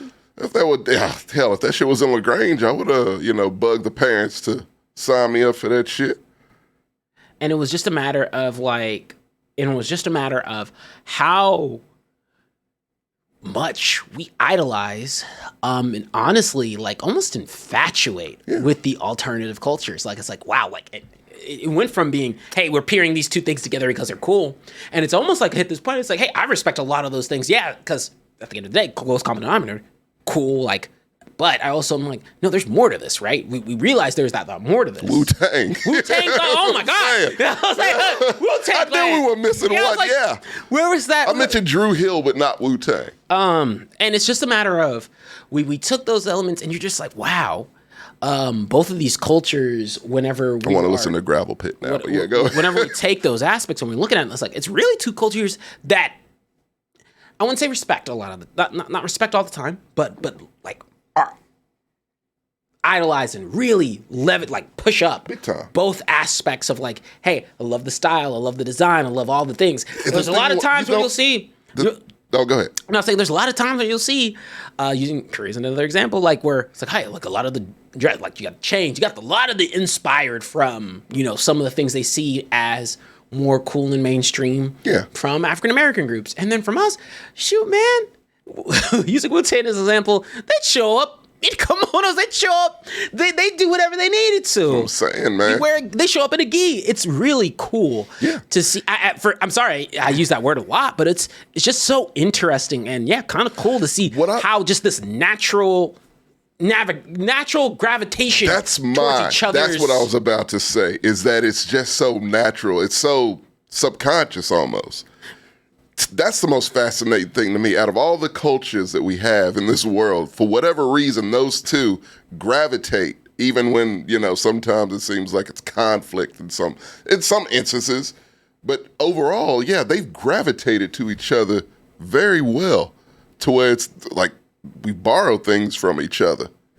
And borrow and even remix. The thing about black people, together. Look, I don't see a lot of people calling on, I see black appropriation when a Kardashian's involved. I don't see a lot whenever it's someone who's Asian who does something that might be, may wear a certain style or do something. They don't get called out on it as much. I think that's see it for nearly a reason. As much. I don't see it nearly as much either, but I think it's, again, that kind of subconscious thing where it's like, all right, cool. It doesn't bother me. Like, if I see it sometimes, depending on the context, it doesn't bother me. I'm just like, all right, cool. It's kind of that spoken agreement between the cultures of like, I like that. I think that's cool. Yeah, you can borrow it. Cool. I like that too. Can I borrow that? Yeah. And it's a lot of like, and it's just, because I think a lot of, so what's crazy is a lot of Asian cultures. Yeah, Aquafina, I do have a problem. Oh, yeah. We'll get to the Aquafina section later. We'll get to modern. Because I want to spend some time highlighting some of our, some really perpetual important names like that boost up. But one thing that I even see is a lot of the times, like with what you had mentioned, it's a matter of sitting there and examining, like, hey, a lot of Asian cultures have a lot of respect towards people who go out of their way to learn, embrace, and like love actually a lot of the intricacies of their culture, not just the surface level, but a lot of the intricacies. And I think that it's a fine line the Black community sometimes does, where we're very protective, right? Because it has been taken away over the years. We right? are.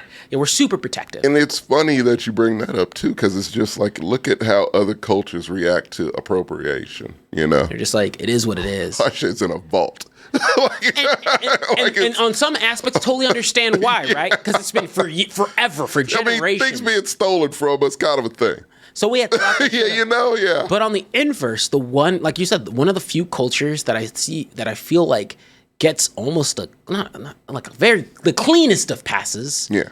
Happens to be Asian like individuals and cultures.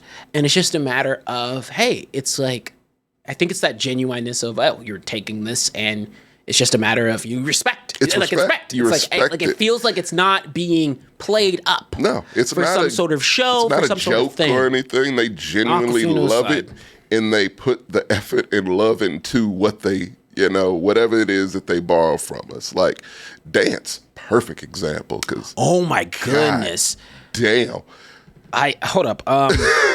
They are amazing. Like they took hip hop forms of dance and just fucking killed it. Dude. I mean, shit. Like, b-boying of like b-boying is. Like, they I took think that's b-boying to another level. Like, oh my gosh, we didn't even talk about dance, because if you really think about it, if you ever watched what is it, America's Best Dance Crew? So I liked World of Dance.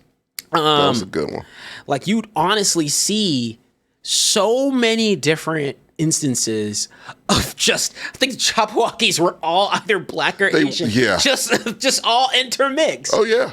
And or mixed. Yes. And so it's so interesting because it's like, wow, like, how did you take this sort of, like, because b-boying came from South Bronx. Like, it came from straight up. It's the most rawest of hip-hop there is. It's from just the roots of hip-hop, b-boy. And you took that American institution, you put your spin on it, you perfected it, and it's an art form and it's beautiful and it looks great and you can see the respect and love you have for it. Because I can't say anything to that, but you did great. One of my really one of my homies, and not super close now, but he was my roommate, my buddy Ken. I actually messaged him on something he put on Instagram not too long ago. Yeah.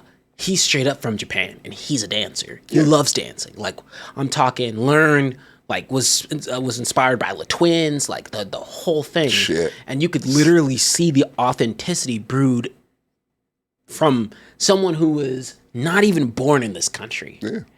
And I'd sit there and he could tell you dance facts, intricacies, how much he practiced, and how many groups he were in. Yeah. And it's that sort of instance where you're like, man, it just goes hand in hand. And it's like how far respecting and just really doting on each other's cultures can boost you. Mm-hmm. And in the same vein, right, a lot of the sort of more American-based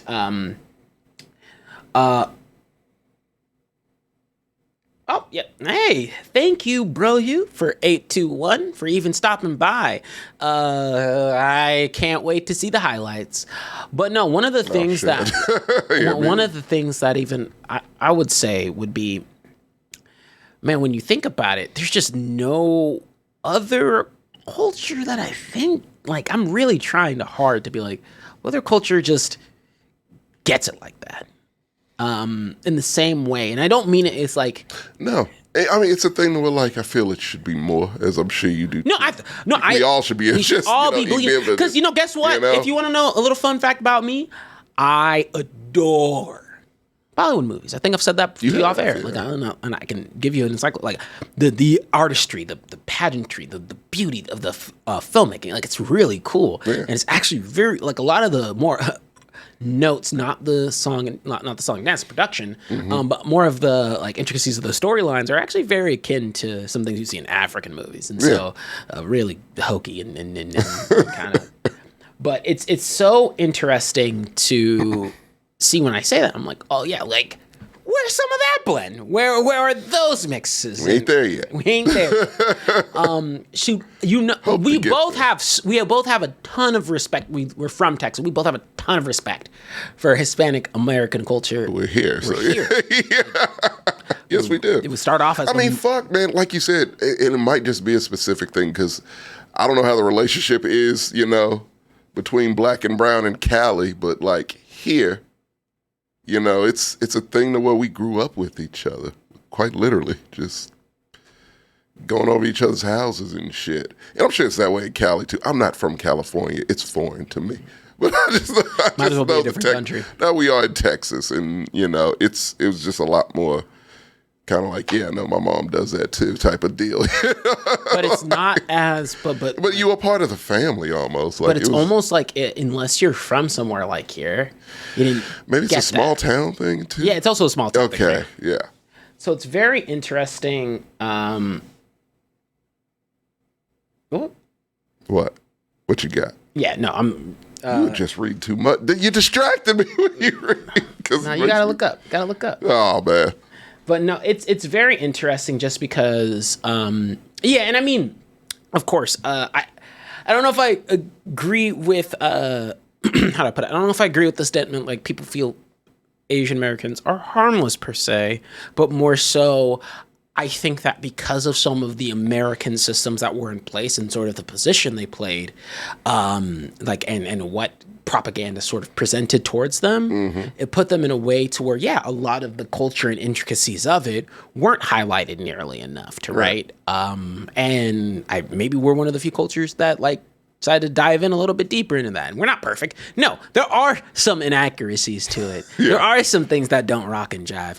But also, if you think about it, there's literally plenty of black movies that will talk about the convenience store on a corner. Menace to Society was the first one you thought of.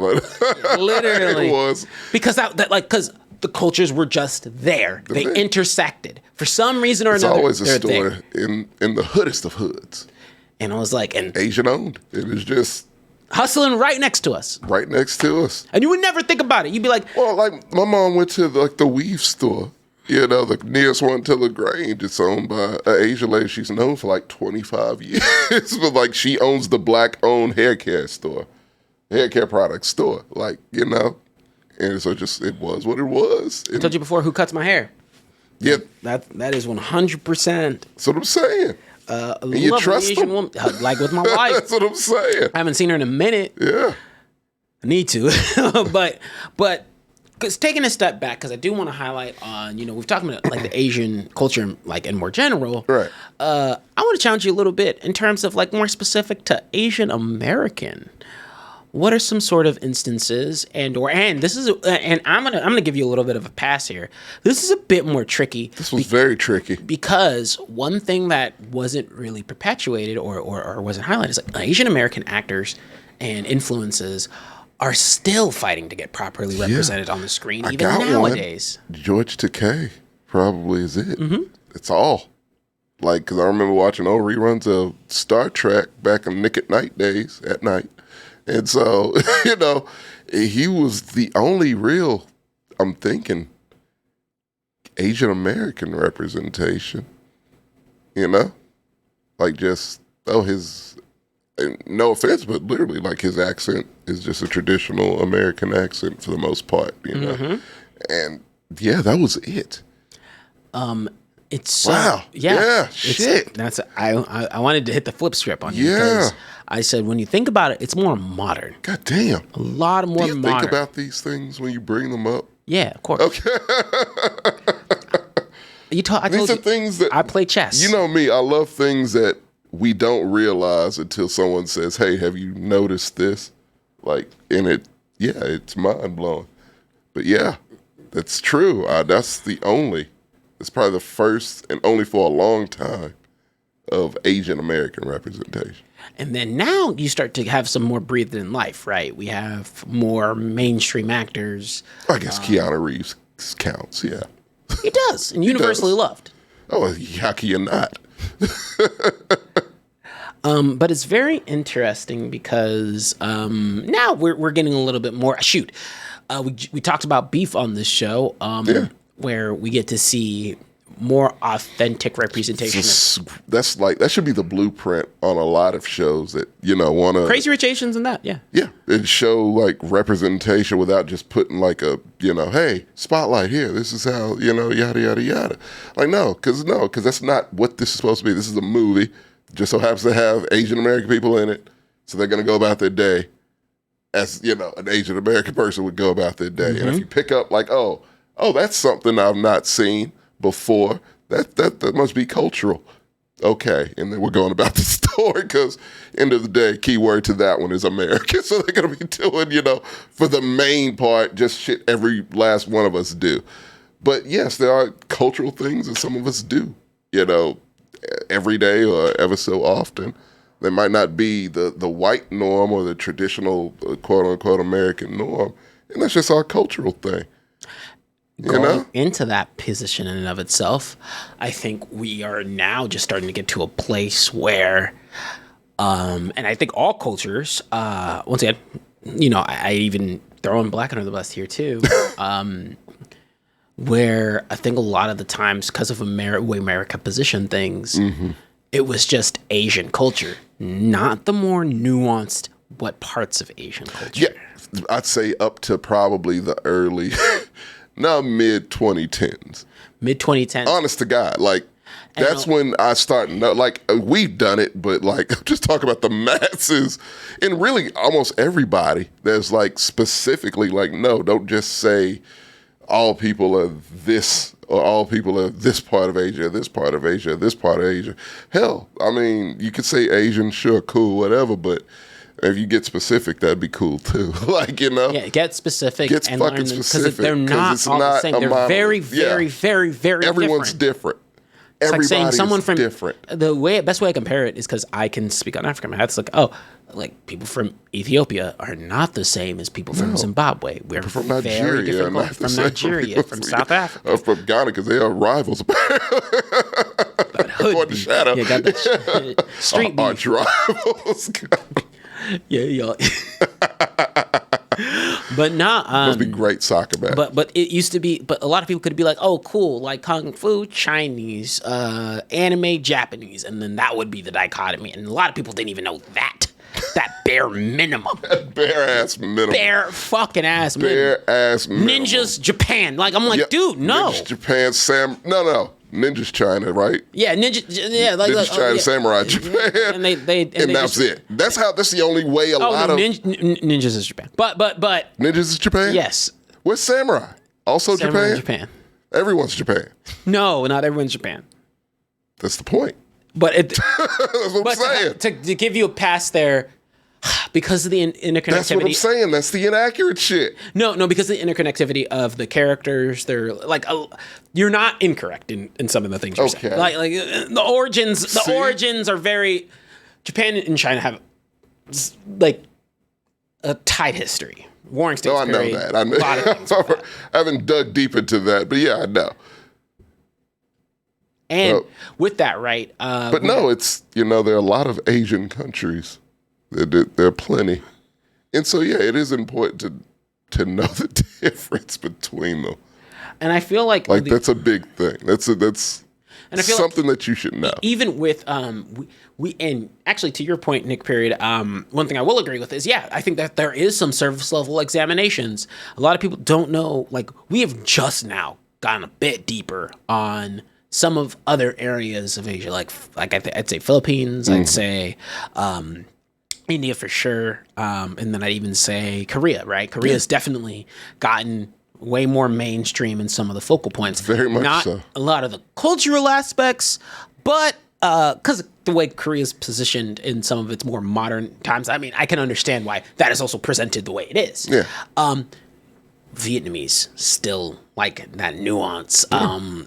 Taiwanese, like there's so many still other aspects Indonesian that we haven't even broken into or tapped into and properly, showcase all these different cultures that have inevitably led to the hodgepodge that makes America what it is.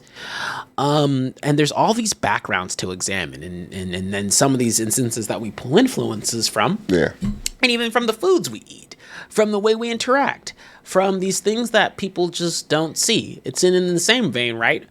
That it's just interesting because while we can extrapolate out the synonymousness with our cultures, I feel like there's even more work to do with how we can examine and really learn. Hey, what are some of these other intricacies that we're seeing, and how can we continue to boost some of these actresses up into the forefront? Because the one thing that we have had it pretty good on is our faces on the screen. Black people do have screen time. It gets stripped away, but in comparison, we force ourselves on that motherfucker though. But in comparison to other minorities, we make a note. Yeah, we're like number one. Like number one. You want to be realistic, or do you not want to be? It's like we put us up there. We got it. Yeah, it's like let's be honest here. You want Oscars?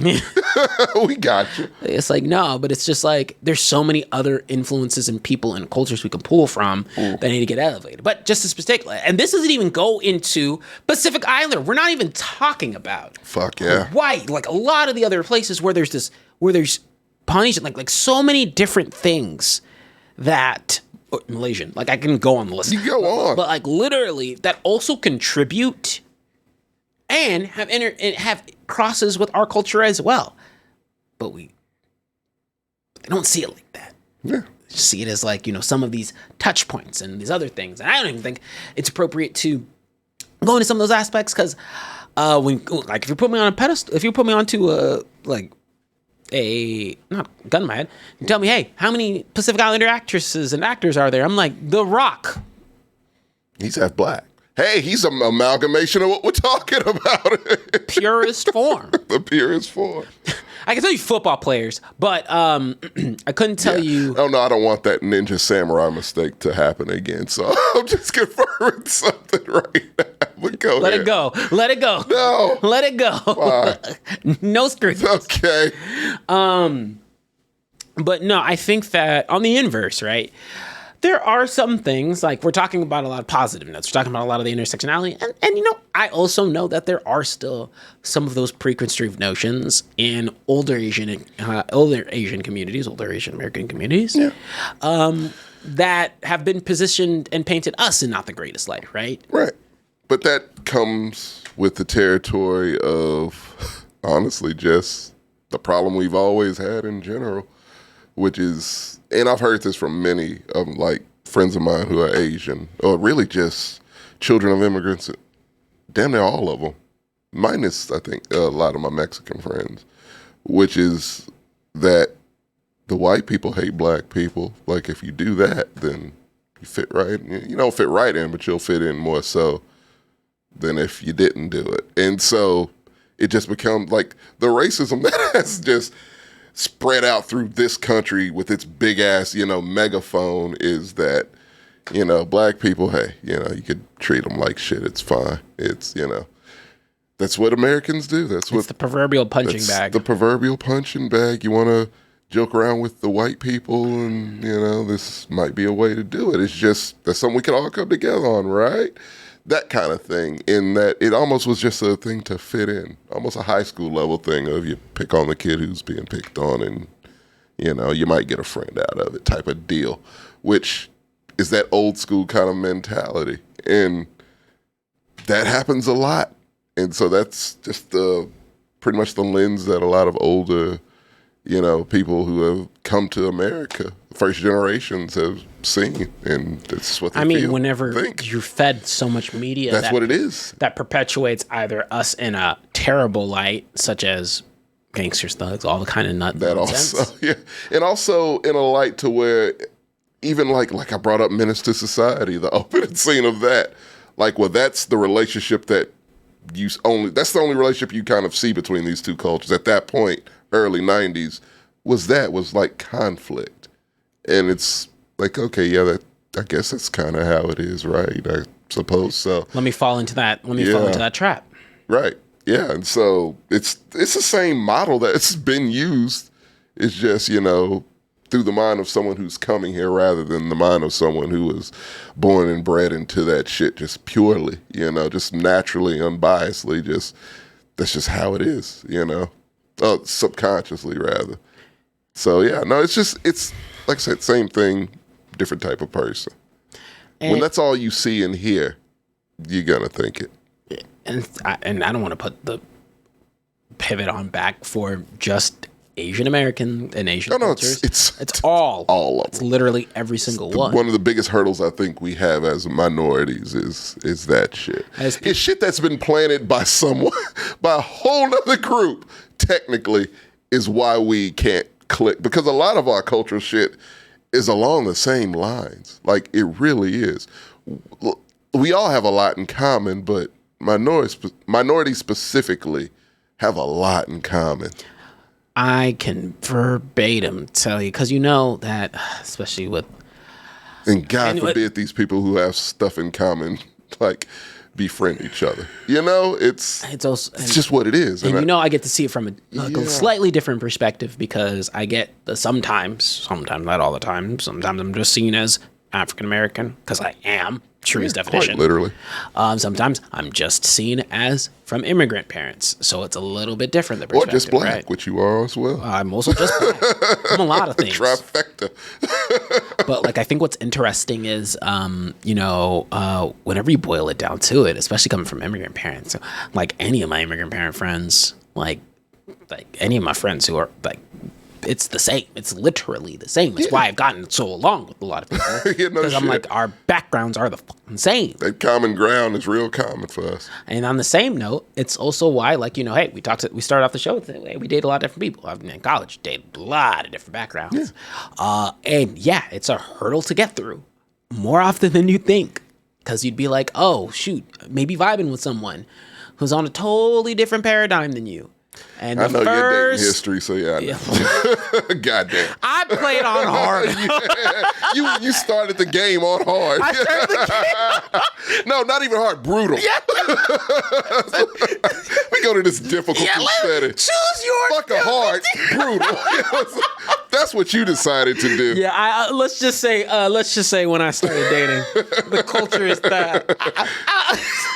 It's probably the hardest culture for black people to try to. And I was successful. You were more than once. Yeah, More surprisingly, yeah. God damn. Yeah, it was not. Because when you start off on hard, everything else is easy, right? Yeah, man, That's where this confidence comes from. I came out the gate. I like to challenge myself. Mama didn't raise no quitters. Yeah, but I mean, shoot, you want to talk about difficult? Man, you had to, because you had to. Technically Asian. Shit sucked. I'm not gonna lie, because you had to be on. I had to be on ball. Dude. I had to be on point. Not necessarily with the person I'd be seeing, because I don't like if you're making me be act some sort of different way, like in front of you, that's not the same. But I also know that I try and be respectful to the culture, right? Because I'm trying to make sure that. But all these preconceived notions, a lot of the things was never coming from a place of, hey, I want to change somebody it's more so it's like, hey, I know you have a bad representation of whatever you believe this is. Yeah.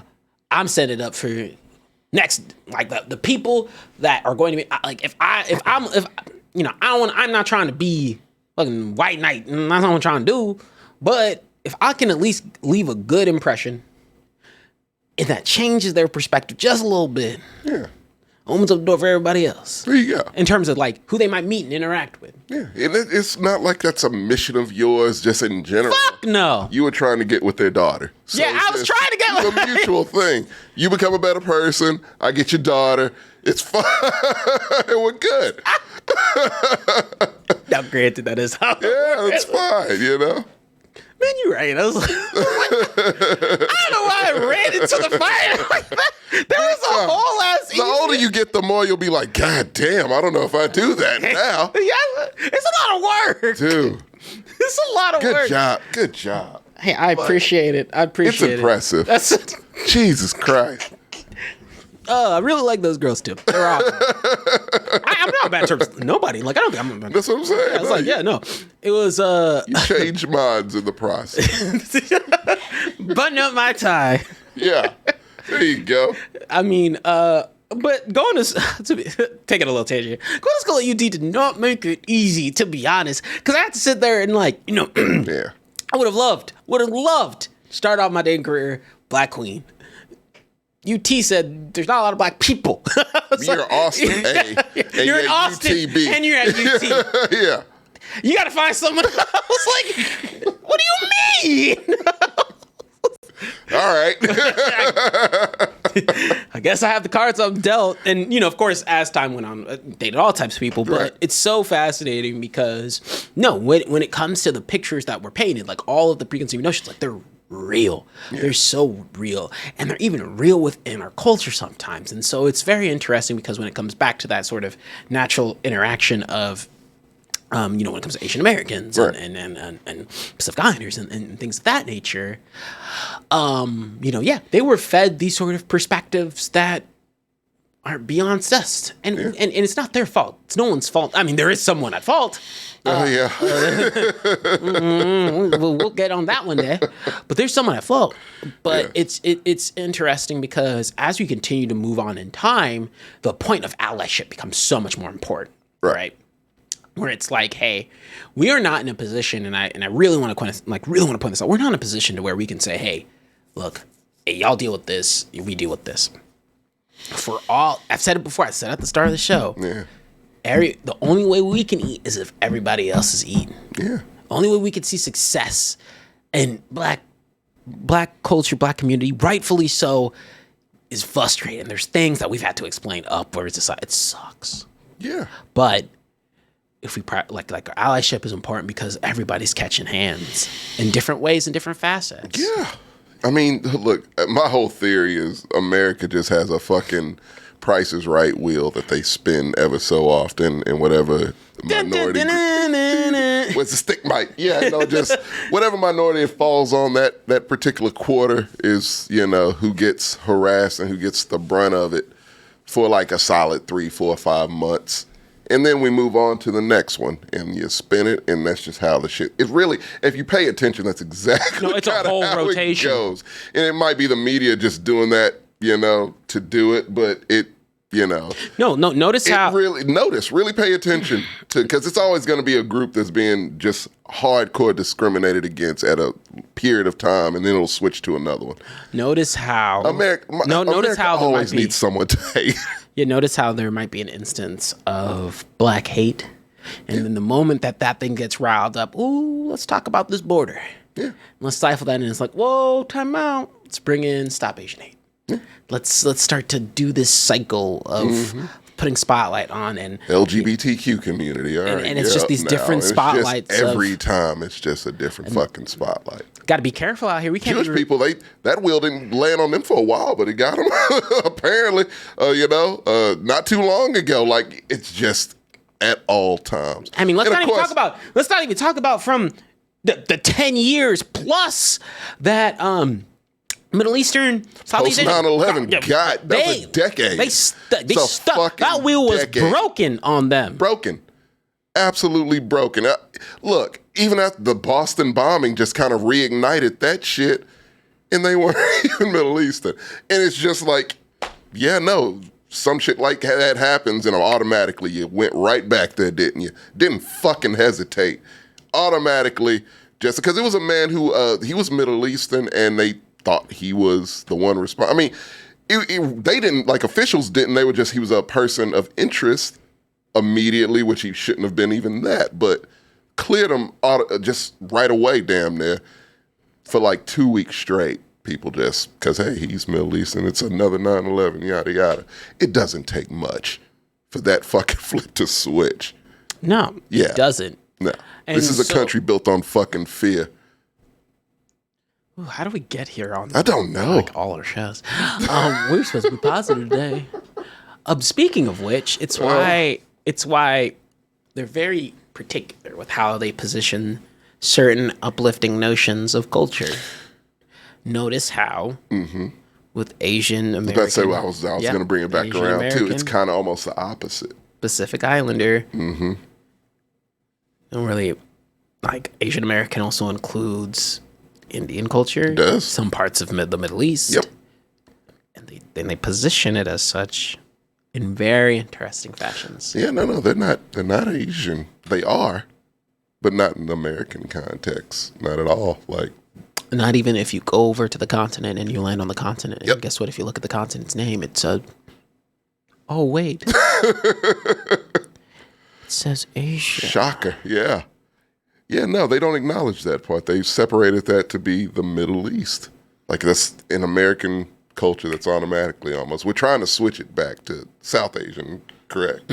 And so, we're trying to get it back to that now. To like, no, hey, they are Asian as well. Not, Middle East is something you kind of. Middle East is. You did that to. You emphasize that to really emphasize a certain fucking group of people. Yep. That's what you did. That's all you did. Because, they are Asian as well. But no, the way you want to frame it, Asians are the good immigrants. They're intelligent, they're smart, they don't cause trouble. That's what we want our immigrants to be, is that. Newsflash, people. Asian people are not all smart, No. They're Asian dudes with big dicks. That's like, sorry to break that shit to you. Like, that's just like, no. Like, the stereotypes are ridiculous. The stereotypes because you know my dick theory. You know my goddamn dick theory. Do I have to say the dick theory? No, that's not the show for it. No dick theory. Have him come back for it. Okay. You can DM me about the dick theory. Please don't, actually. It's real. I feel it's real. But no, it's a whole thing to where it's just like, no, we don't have to worry about them. They do what we say. Hell, we can say whatever we want about them. We can just fuck with them constantly. They won't do nothing. Like, that kind of ignorant shit and that's not a good fucking stereotype. It's a very untrue stereotype. But that's equally as fucking shitty and detrimental than any other fucked up ass stereotype. To where it's the opposite, to where, oh, this is an aggressive people. Like, you know, oh, brown and black people, watch out, criminals type shit. Like that shit. Like, no, it's equally as bad. Let me help you out with the whole stereotype that comes to grades and whatnot. That's an immigrant parent thing. Fun fact. No, literally all of you guys. Like, let me give you a fun fact here. A lot of immigrant parents don't play about grades because they're like, school is your life. Let me help you. It's not an Asian American thing, an Asian culture thing. None of that. It's not a fair stereotype because it puts so much pressure on kids and hate it. It's an immigrant thing. It's 100%. My mom didn't play with grades. I know my best friends' moms who didn't play with grades, and they ain't what you're thinking. So it's insane how these stereotypes, like you said, there are stereotypes that they're forced into that are unfair, untrue. And, it's ridiculous. Guess what? People, it always boils down to people are just going to be people, and they can be different. Yes. In a lot of different ways. Look different ways. And like different things. Yes, they could come from a certain culture, grow up a certain way. They're their own fucking person. So can we just look at that? You know? Like that one troubles me a lot.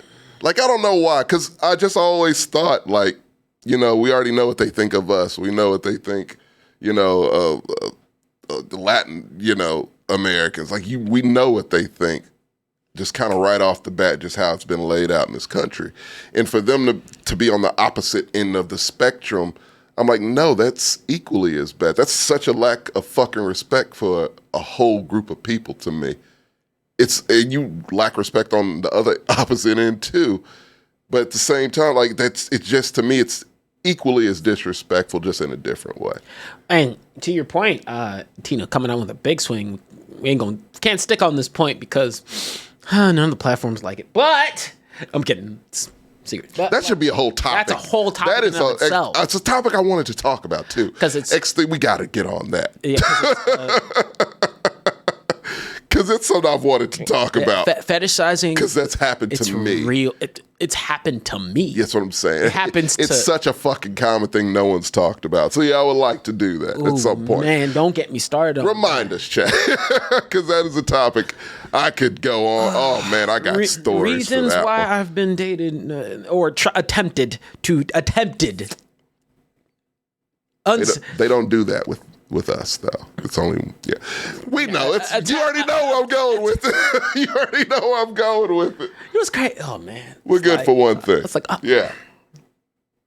I only like... Or that one. Or that one. It's a bunch of them. There's so many angles to that. But yeah, no, you are right. The fetishizing is ridiculous.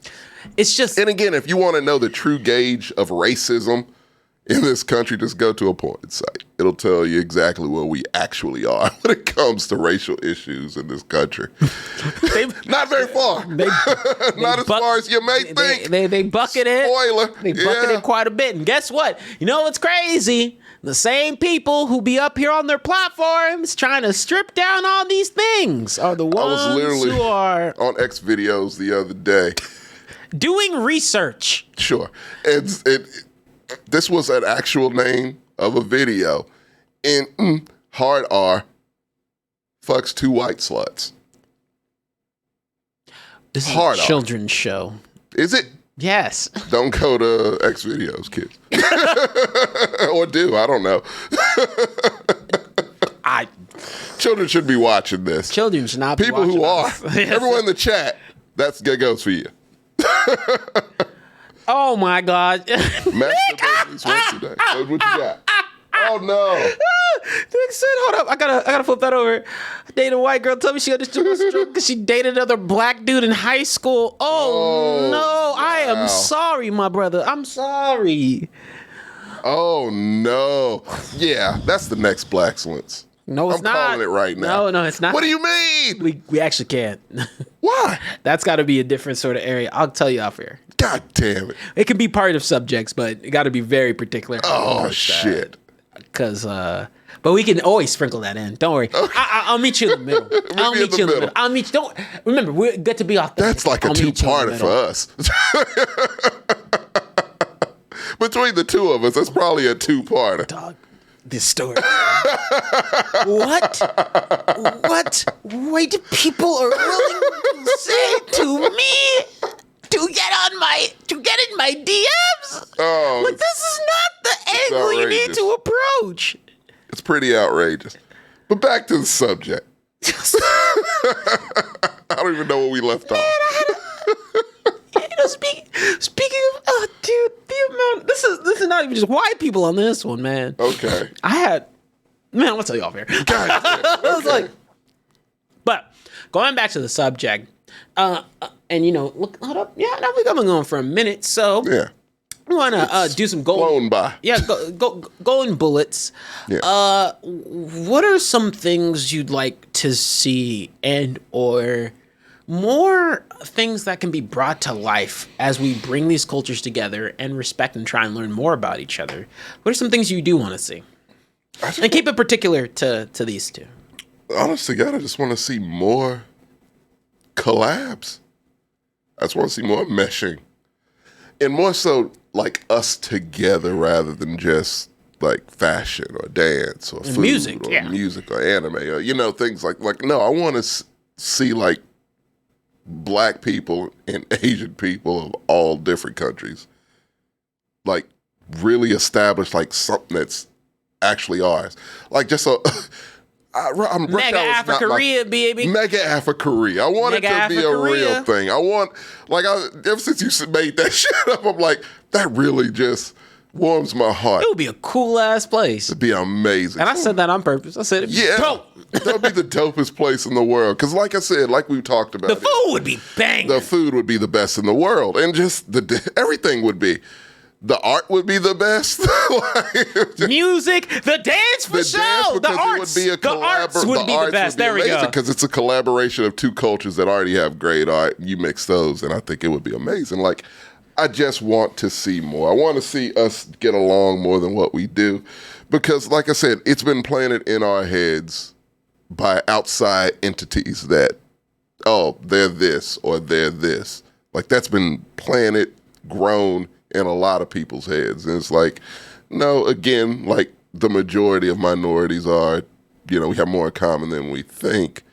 But particularly just the amount of respect, I think, is what really gravitates Black people towards the Asian culture. It is a genuine love and respect.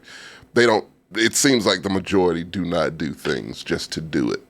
It doesn't feel unauthentic. It never feels inauthentic. And so that's why I think our relationship works. And again, I love the subconscious draw that we have. It's almost automatic.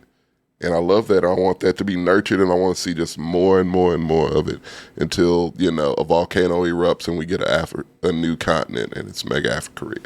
Just a swirl. Like Korea literally just gets, like, South Korea just gets launched. Whoa. South Africa gets launched. Just those two. Just There we got Mega Africa-Korea. Before I get into mine, look, let's be real here. It's the Blaxcellence. We get to be real. If you've ever, to your point, Apocalypse, we're reading in the chat. Are you sure you don't want to have a show on this in some facet? No, I'm not saying we can't. I'm just saying in a certain way. I'm sure we have to approach it very particularly. Of course. If you you aren't a black you aren't a black person if you haven't had to check someone you've been dating or felt some type of way about something.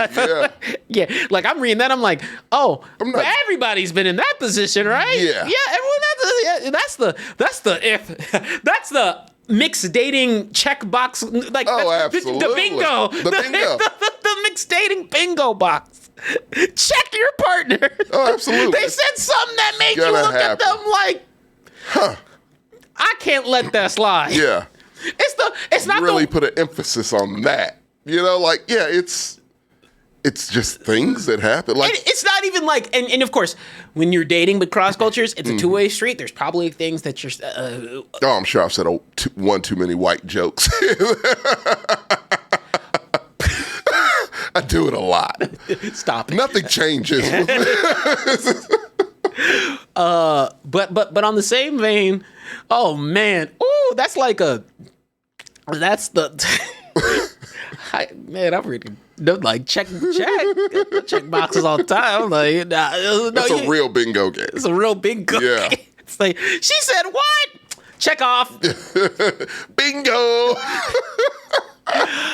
Ooh, it takes a little patience sometimes. Because a lot of the times it's not. If it's ever coming from a place of that, and that's the thing, and that's just the more nuanced parts of race things, race issues in this country. Like, I guess I don't think it's a controversial take with me, but I'm not one of those people that throw racism out just frivolously. Like, that's a specific definition.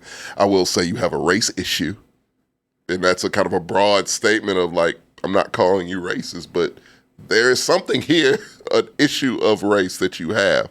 Maybe a bias, maybe, upbringing, whatever, whatnot. That's why it's a broad stroke to say there's an issue with race that you have. So, yeah, it's sometimes you run into that, or even in a moment, not even just that person, but just in a moment. Like, if that's how you really feel, that's a race issue type of, deal. You know what I mean? Mm-hmm. Like, so it's gonna happen. It just depends. You just have to know a person's heart at the end of the day, all around, really. Like, I'm not one of those people that'll chastise someone for, attempting or having their heart in the right place type of deal. What happened here? Sorry. I know. I saw your face. And it was Nick. I don't know, man. Maybe we need to talk about your. Maybe we can talk about your day in life because this is interesting. So my favorite was a white girl told me that BLM would work more if they changed it to Black Souls Matter because everyone has souls. God damn. I told you, we got it. You got it. We got it. Nick, period, definitely hold that because we are. In some facet, we have some way, some shape. Yeah. We all got stories, man. Man, we got stories Black that will stay with our souls, chest. Fuck. That's a real story, too. That's a real ass story. Man, okay, fine. I know. I'm gonna end this on a little bonus. Okay. I'm gonna end this on a little bonus story. I didn't tell you this. Okay. Cause oh wait, no, I put it in the chat though. Way back when, but I'm gonna tell you this. Yeah. Cause it happened recently, or maybe I put this in the chat. So ultimately, it's a summation from me. I just want to continue to see minorities thrive, but I really want to see like this one relationship that continues to kind of be this backbone of really good example of respecting multiple cultures and different backgrounds continue to be brought to the forefront. I want more Asian American and Black driven movies. That'd be super cool. Yes, that's what I'm saying. Media is how shit is planted just in the zeitgeist. Like that's what plants it in people's subconscious, in their heads growing up, watching these things. It's just what it is. That's what puts that there. And so, yeah, growing up, if you see that constantly, then you're just going to assume like, okay, yeah, Black people, Asian people, yeah, we just. I want more podcasts like us that have just both of those blends. And I hope we can get someone into the crew one day in the rotation. Would love it to have a perspective that has added in because that's all we're about. We're about highlighting those things. Yeah. But I love this conversation. I love getting to talk about our cultures and backgrounds. I hope to see more different instances of this, and I know that we go all over the place here, so we'll continue to work on bringing more insight, more information, more guidance on things that y'all might not know. There was one area we didn't even really get to dive in, which was blaxploitation stuff, which is definitely influenced. Yeah, anime either. Anime at all either, but that gets into more. We've already kind of covered. Yeah, we talked about it, but it doesn't even just highlight Asian American in particular. No, it's just American culture in general. But I mean, no Asian American, not just because I was like getting particular into Asian American. Oh versus just Asia. Yeah. Oh yeah, true. Yeah, that's what America has given us essentially. It's only kind of recently they're like, oh, Asian people from Asian cultures live here, huh? Cool. And have developed their own communities here, right? Yeah. Huh? You're like, yeah. But we also didn't even touch on just the general atrocities that, we already know about slavery unless you live in Florida. But also, Asian people had their strife too with the old American government. We saved that for our history lessons. Don't worry. Today was not a super big history lesson. It was not. We wanted didn't to keep it light. Yeah, because that would get hella depressing. Juneteenth special's coming next month. It's gonna get. What are we doing for that? Are we gonna talk about this? Tell you off air. No, that's not the Juneteenth special. God damn, I got so many stories. Juneteenth is TJ. always history based. They want to hear our stories. No. Fuck. Juneteenth is always history based. I'm gonna tell you right history. now. It's always history based. Can we open with some Granville T. Woods? Hell yeah. I want that shirt still. He needs to get on it. He does. But I got plenty more history too. So we got history for days. So wait. Time out. Oh man, I almost messed up. 1 second, y'all. Y'all thought you can get out of here. I'm gonna do a little cutout because I gotta do it. Oh wait, I'm not even on me. I gotta do a little cutout because we gotta do it. But then I'm gonna come back. I'm gonna give y'all an extra story about the stuff. Just for sticking around. Yeah. Just for sticking around. But hold up 1 second. Because you know that with all the support and the subs y'all give us, it makes us look real good. And thanks to making us look real good, hold up. We have the ability to get sponsored by lovely Manscaped.com. Ooh, you thought you were getting out of that. Now with Manscaped, we have this beard hedger right here. Now, personally, I know that all of us have used this to some way, shape, or form. We use all our Manscaped products, right, Mr. McGrow? I use them every day. It's awesome. And they have some of the genuinely highest quality products out there. It has been true blue, one of my favorite partnerships that I've ever had the opportunity of getting to work with, just because they let us be 100% authentic, which is what we represent on the Blaxcellence. Yeah. Right, Mr. McCrum? But they also let us make sure that we get to test out these products before we even pitch them to you. We did. So we have the beard hedger here. Lets you trim up nice and tight. You get one epic shave. You get to power move all along the seam. It charges up and looks super clean. But if that is not your flavor, and don't worry, I know it says Manscaped, but if it's for everybody out there, they also have the Performance Package 4.0. They do. Which has all of the goodies in it. What does that tell you? It has their mainstay, beautiful, wonderful scents and lip balms. Yeah. And even comes with a little bit of a bag. Hold up, let me pull up Manscaped's website just so I can make sure that I show y'all all this goodness here. So number one, you have that Performance Package and or Platinum Package 4.0. If you look here, we also have the Perfect Package 4.0. All of them come with the underwear. Please Great underwear. try that underwear. It's phenomenal underwear. I would say number one thing on their website is the underwear. It's crazy. Number two is their cologne. Try it out. But even in that platinum package, you have the Lawnmower 4.0, the Weed Whacker 2.0, the 2-in-1 shampoo and conditioner, the body wash, the deodorant, the crop preserver, the crop reviver, and the magic mat. Woo-wee, that's so much goodness you get there. And it's all useful. If you notice a little something, they always have sales. They do. And guess what? And we also got a little code right here that you can toss on there and see if they hook you up just as much. But with that, if you're not interested in getting the whole package, don't worry. Check out their products one by one. You can buy anything singularly, whether that's packed up together. If you're needing more on the beard hedger and all its equipments, you can get the beard shampoo, conditioner, the oil, and it's just right around the corner for Father's Day. Now, if you love your dad and or you are a dad, treat yourself to that, ladies. Get that man in your life a little something if you're trying to send a message. But ultimately, we love that we get to be all about Manscaped 100% of the time. So, with that said, Mr. McGrew, any positive words on Manscaped? Oh, your balls will thank you. Oh, wait, say it again with your chest. Your balls will thank you. So let me set you up on that properly. Yeah. If you guys can go to manscaped.com, use coupon code MEX20. That does support us directly. Y'all do great with support, and so we really appreciate it. And I say it again, that is coupon code MEX20 at checkout. That gets you free shipping and 20% off. Sometimes it combines with the sales that they have.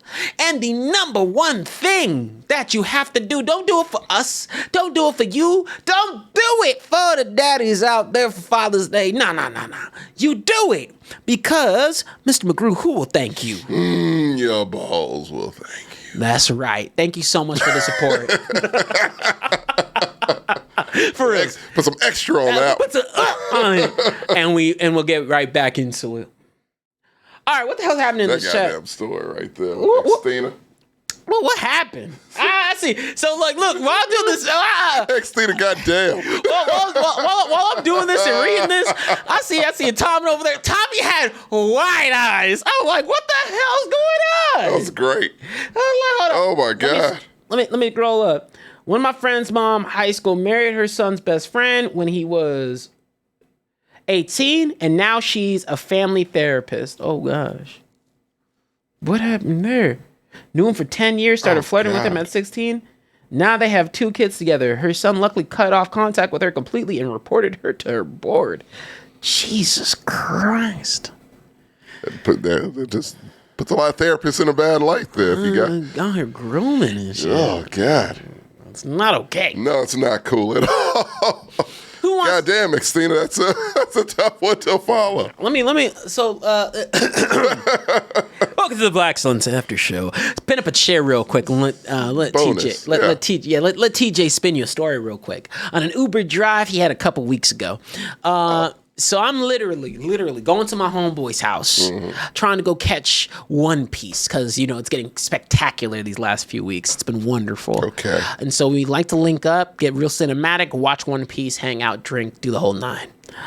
I get into this Uber drive and driver's car, and she's like, "Oh, I'm so happy you're calm because, you know, the last people were yelling at me because I was like, you know how sometimes they like you know, your Uber driver is dropping off someone else and then they have to come pick you up." She was like, "Yeah, they didn't understand that I was dropping off someone else and I had to come pick them up." And I was like, "Oh man, I'm talking looks like an old white on."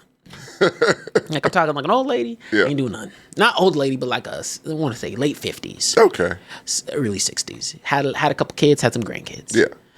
I'm sitting there and I'm in the back seat and we're having chit chat. I'm like, "Oh, so where you from? You from Texas?" She's like, "Oh no, I'm not from Texas. I'll never claim that. I'm from Alaska." That's better. And I said, "Oh, okay," because you know, and your instinct is, "Oh, hey," she says, firm down that she's not from Texas. You don't want to ever be identified from Texas. None of that. She's like, "My family's from Texas, and they try and make me claim." It's like, "Oh, our history's here. Our family's been here for over 400 years. I don't want to be part of that."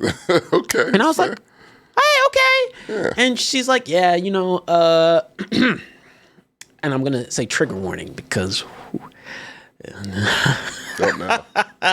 So I'm sitting there and we start off with the conversation. I'm like, "Oh yeah, so Alaska's pretty cool," all that kind of stuff. She's telling me stuff about her background, how she grew up, and like, "Oh, how kids aren't tough nowadays because, you know, it's..." I'm like, "Oh, like people think they can camp here in Texas. Oh, they ain't never been in Alaska." I'm like, "Yeah, there's real bears and shit out there. Yeah, wolves and shit." And so I'm sitting there and I'm like, and then we get onto the whole thing of like, "Yeah, you gotta protect yourself out there. Start to touch about the Second Amendment." And I said, "Okay." Oh no. Okay, whatever. That's fine. Let's talk about it. Oh my God, dude. I'm laughing, but I was so just flabbergasted what this lady was saying. Because she starts off with saying, "Hey, if you're not like," she's like, "Oh yeah, you know, I've had instances where I've needed to protect myself. That's why I support it so fervently. You know, I've had a stalker, all that kind of stuff threaten my life, threaten my kid's life." And I'm like, "I can understand why you feel the way you do." Right. She's like, "No, and if I told my daughter, if you're not willing to look at a man in his eyes as you shoot him and you kill him and you shoot to kill every time, then you don't need to own a gun." And I said, "Well, I can imagine if you've had a stalker, you might feel strongly, but this is a little much." Yeah. And then it goes on to, oh man, just that fucking flip the lid. Cause you know me, I'm Mr. Like, I keep it cool. I'm poker facing. Right. I'm like, "Yeah, just get me to," and this is the longest ass drive. It was 30 minutes in this car. And it really is supposed to take 15, maybe 18, but she took the wrong exit. It was a bad experience. And then she's like, "Ugh, these people who are just so soft nowadays, they don't understand. I don't condone killing innocent people, but I say we take our military down the border and just open fire." Oh, no. And I looked Fuck no. so wide-eyed. First of all, no. number one, why did I feel safe enough to you to where you could just divulge this? Because I'm like, I don't know why she would think that. I haven't gotten to. Secondly, I said, "Huh? Huh? You can't just say that. Yeah. That's not okay." Not cool. Like literally, In any way, shape, or form. it's like they're invading Ark. Oh my! I'm talking. Fuck no, man! It's no way I could deal with that. Shit. I'm losing my mind. Oh no! And you know me, I just listened to this woman say that she's not afraid to look at someone in the eyes and kill them. So I'm having to keep this balancing act of, hey, maybe you should, definitely but also use a lot of ma'ams. Like I was sitting there and I was like, Try to get the fuck out as soon, yeah. She was like, no, I see, like, cause you're like, cause you like, oh yeah, cause I was telling her, I told her before my parents are immigrants. She's like, no, your parents came here the right way, and you're born. I consider you part of us.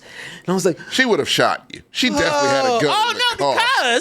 Because Tommy, that makes me nervous. This is 10 minutes away from my destination when she hits me with the, did you know? Like it's like, and I know that, yes, I'm happy the cops that did it were put away. Yes, I'm happy that the police, like, because they were in the wrong too. But you know, George Floyd was a murderer and a rapist. You fucking kidding me? And once again, looking at me in the dashboard, I'm sitting there, I'm like, oh, are we on the freeway? Can you let me out?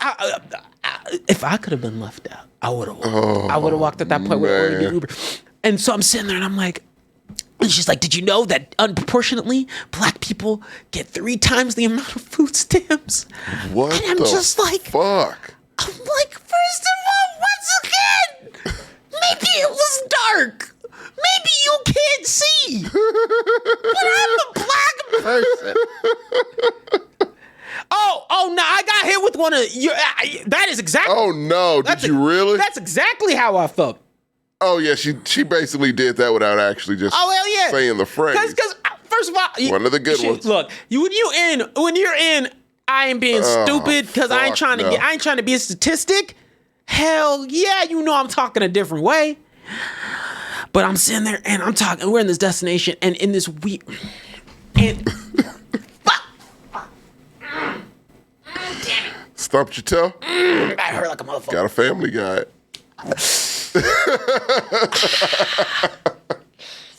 But I sat there and I was sitting there, I was like, oh yeah, she's a Newsmax fan for sure.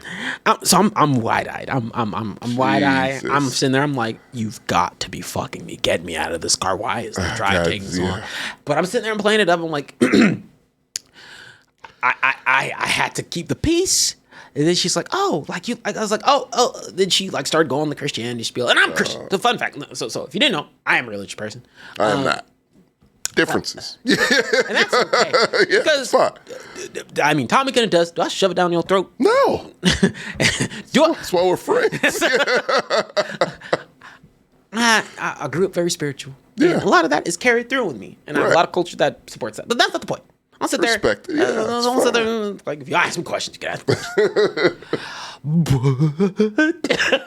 questions. You best believe. You want to talk about when every ounce of Bible verses and Christianity hit my throat? No. I sat there. I was like, well, you know that Leviticus. That's the counter. I was saving myself.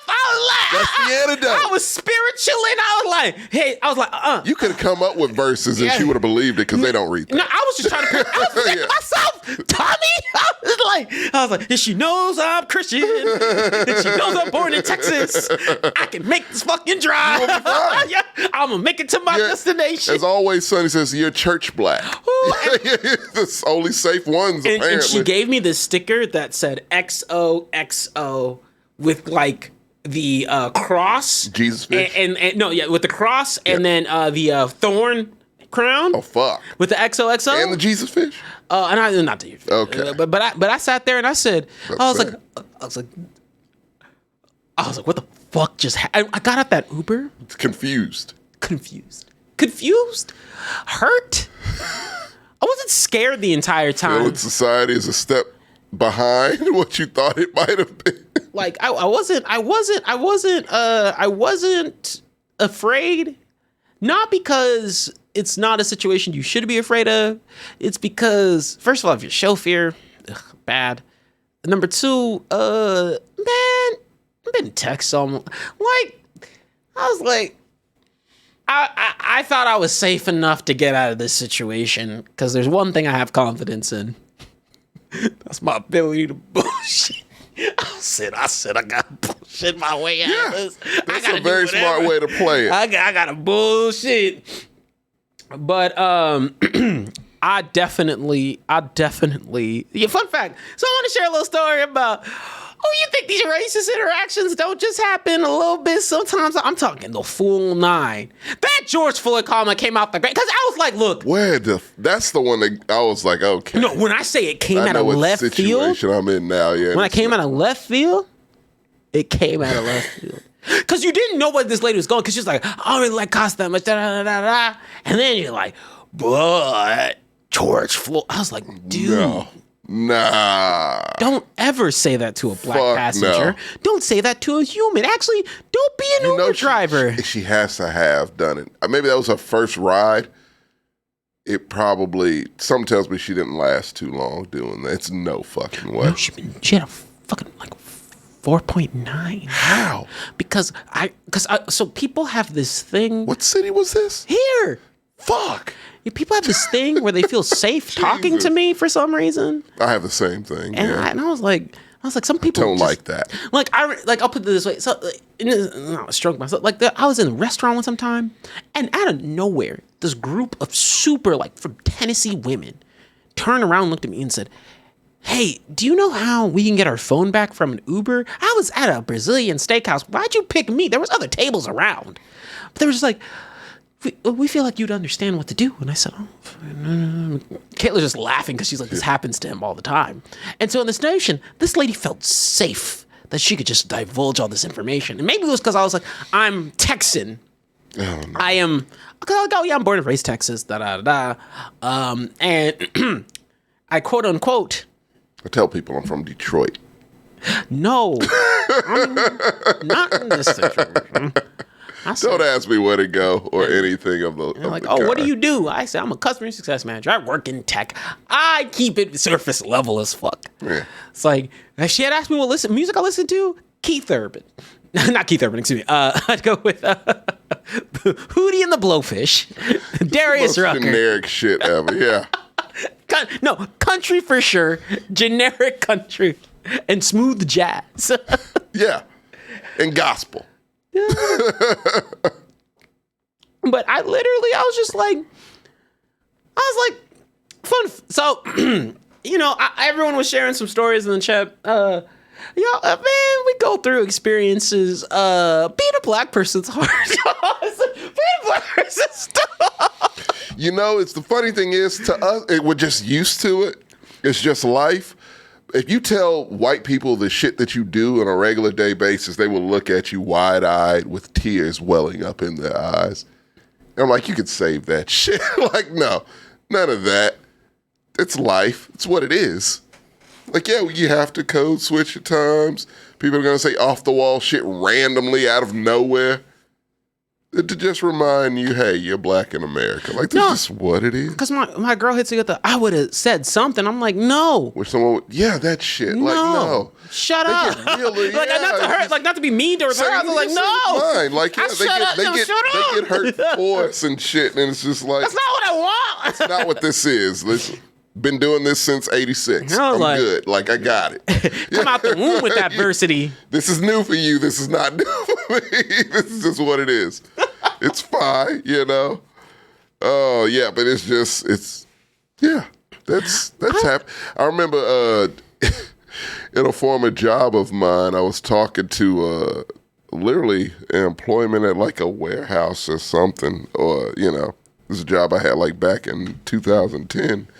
And he just got real talkative just because I talked to him a lot. And he was just like, at one point he was just like, yeah, man, it's good talking to you. I tell you what, I think we're friends now. I was like, yeah, I think so too, Earl.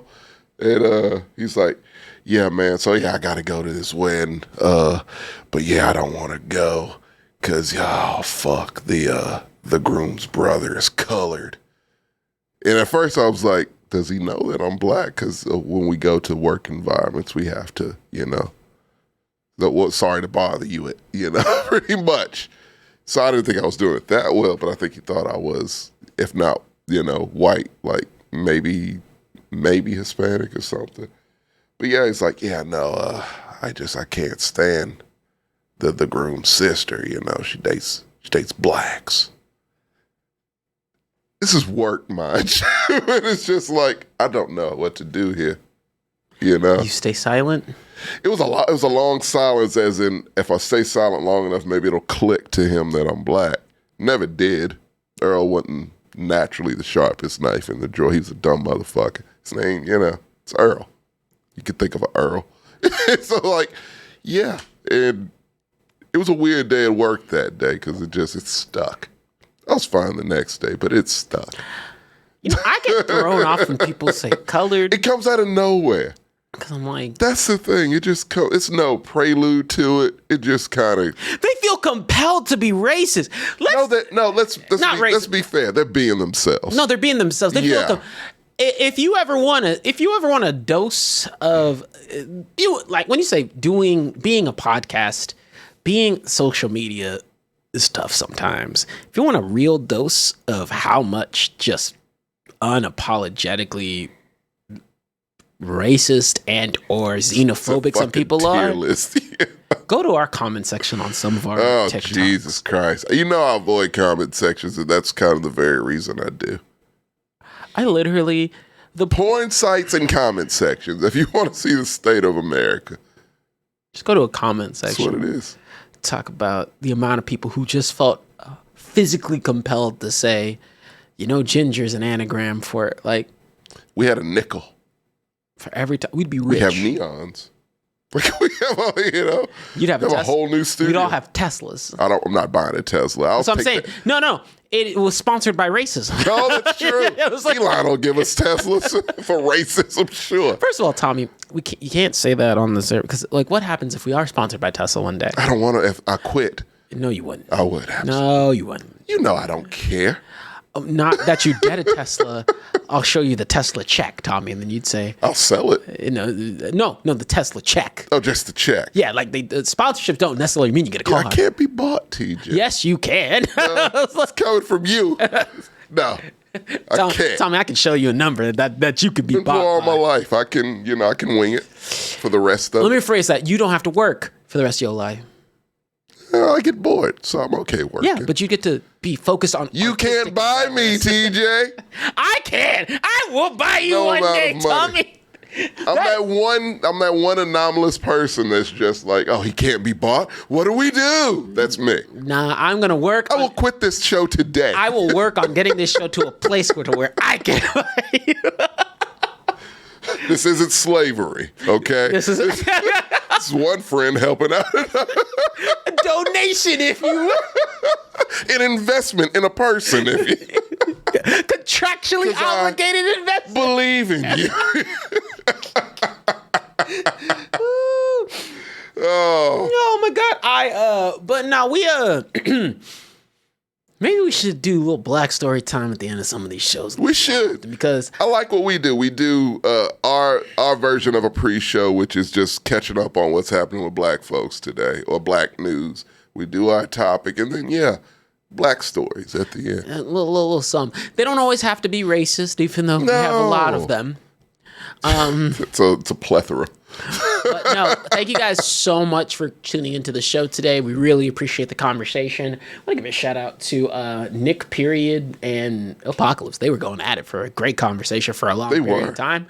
And we want more. And if you guys can do us one big favor, y'all guys are great at showing support in all different facets and ways. But as per usual, at the very least, when it comes to Blaxcellence, want as many Black faces as we can get in here, and as many different cultures as we can get in here. So, hey, do your due diligence. Tell some other people to show through. And if they want to have a chat, we have one of the bumping. I love our comment section because we can be real. They can have arguments. They can have talks. Or they can be whatever they want to be. So it's dope. Love y'all guys for reals, for reals. Can I say real quick? Yeah. Serenity, no, E40 was not a member of NWA, but that's fine. I like your musical styles. A little K-pop, a little pop. A little kinda gay. Yeah, I love it. Y'all know me. I'm R&B, lo-fi. I am the Tyler Perry guy who like the main character. Like I look like the main characters. The villain, you're the dark villains. skin. Yeah. I'm the That's how my that works with playlist Tom would be Paper. the one who's dating the person after the villain has messed them So up. your playlist is light skin. Yes. Okay. That's how you gotta say I have a it. light skin playlist. You have a light skin playlist. That's fine. I got a light skin playlist. Your playlist looks like Al B. Shore. That's fine. It's okay. Hold up, girl. I gotta play this record for you. I think that's a great name for an R&B. We got dark skin R&B playlist. We got light skin R&B playlist. That's how you decide how you. It's like dark brown sugar and light brown sugar. Still very sweet, just different types of sweet. Different types of sweet. We know that dark is a little sweeter, but got the illumination. All brown sugar. It's good. Oh, boy. I'm gonna refer to it as sometimes I have my light skin playlist. No, I like a lot of funk. I like man. I wish there was more funk genres. 80s city pop is what I drink and live. Catch up on something. You know city pop, right? City pop. It's basically it's from Japan, but like Japan had a huge Japan had a huge funk wave. Hey, can we give a shout out to Coopsie Daisies? I haven't seen Coopsie Daisies. Actually, yeah, Coopsie Daisies. What's up? Yeah.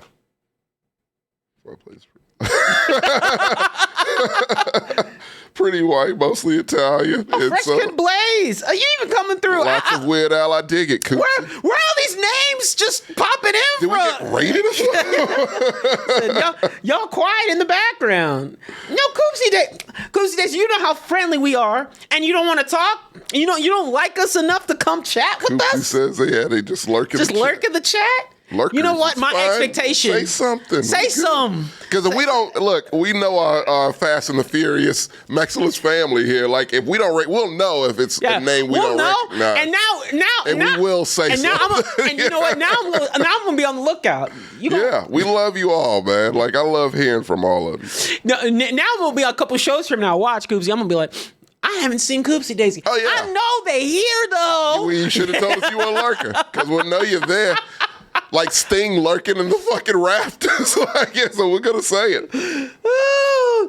The Blaxcellence is intimidating. No. We're the good ones. What are you talking about? Yeah. This is supposed to be the safe digestion of black culture. We are not. Hey, wear your hat straight. Oh, you're right. Yeah, you're freaking them out. Yes, I'm scaring them. Take the chain off. Tuck it under. There you go. He's wearing just a regular black shirt and his hat the way it should be worn. Why, thank you to the Blaxcellence, Doc. You were spitting Bible verses early. Don't be intimidated, you know? We're safe here. We're safe. Come on down. You know? The string continues on. Purses get clenched. That's not how it works here. Walking on the other side of the street, yeah. Coopsie was on the other side of the street. They were like, is it safe for me to comment? No, Coopsie, my expectation is just like you are invited into this conversation and you're invited to get clowned on. Being Italian. That was the point I was going to bring up in the show is like, that's another culture which black people seem to have gravitated to, but they call us moolies. So probably, at least in the Goodfellas sense. But they, yeah. But we all love Italians. It's okay not to call me a moolie, but Italians are okay within the black culture. Watch do the right thing. We're fine. You want to talk about spades? Yeah. Hold up, we got you. Yeah, we go. One day the Blaxcellence spades tournament. We're winning that. That's easy. That's an easy win, right? When they go, look, what part of when Mexicans I say backwoods Texas? like, don't you understand? That's just South. Any black person in the South probably get down on some spades.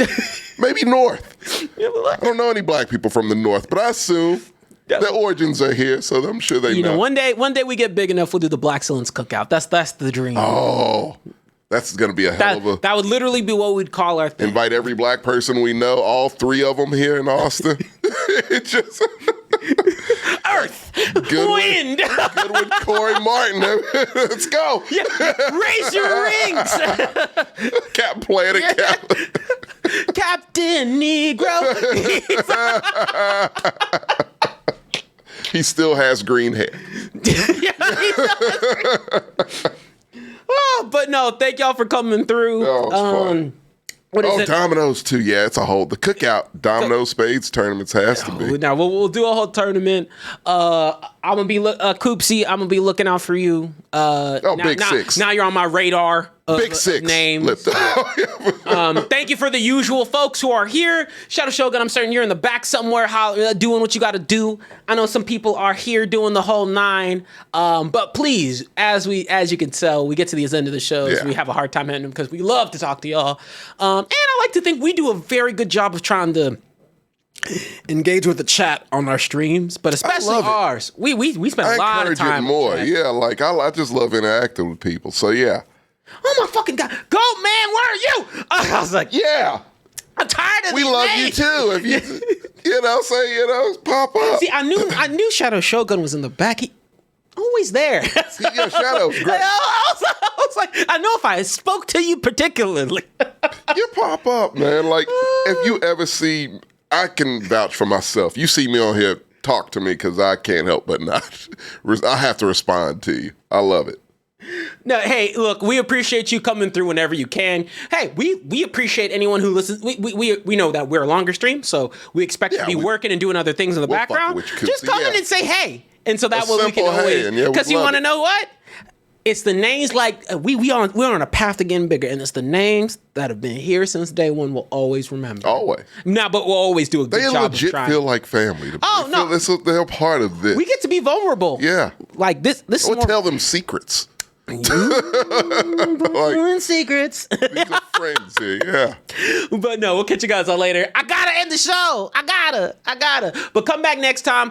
Next month we'll have quite a bit of Blaxcellence shows, just because that's the way the cookie crumble goes. Yeah. We are kicking it back to the 90s and nostalgia. A revelation. The revelation or so. Yeah, it's something like, if you like the ginger thing, if you saw us on fucking TikTok, this is another kind of one of those to where something you didn't realize, and then when you do, it fucks with you. So yeah, that'll be the next Blaxcellence. And then after that, we have our Juneteenth special. So we got a couple more shows coming through. We're going to educate you a little bit with history, talk a little bit more about some of the secrets that America's government has been doing to erase us. Check out that 90s show. And also come through next week, because we will be doing the sports show for those who like sports on Tuesday. And I think we will be doing a review of Spider-Man. I might not be on that one, but I will do my post-mortem review later. Okay. Later, y'all. Love y'all. Later. Bye.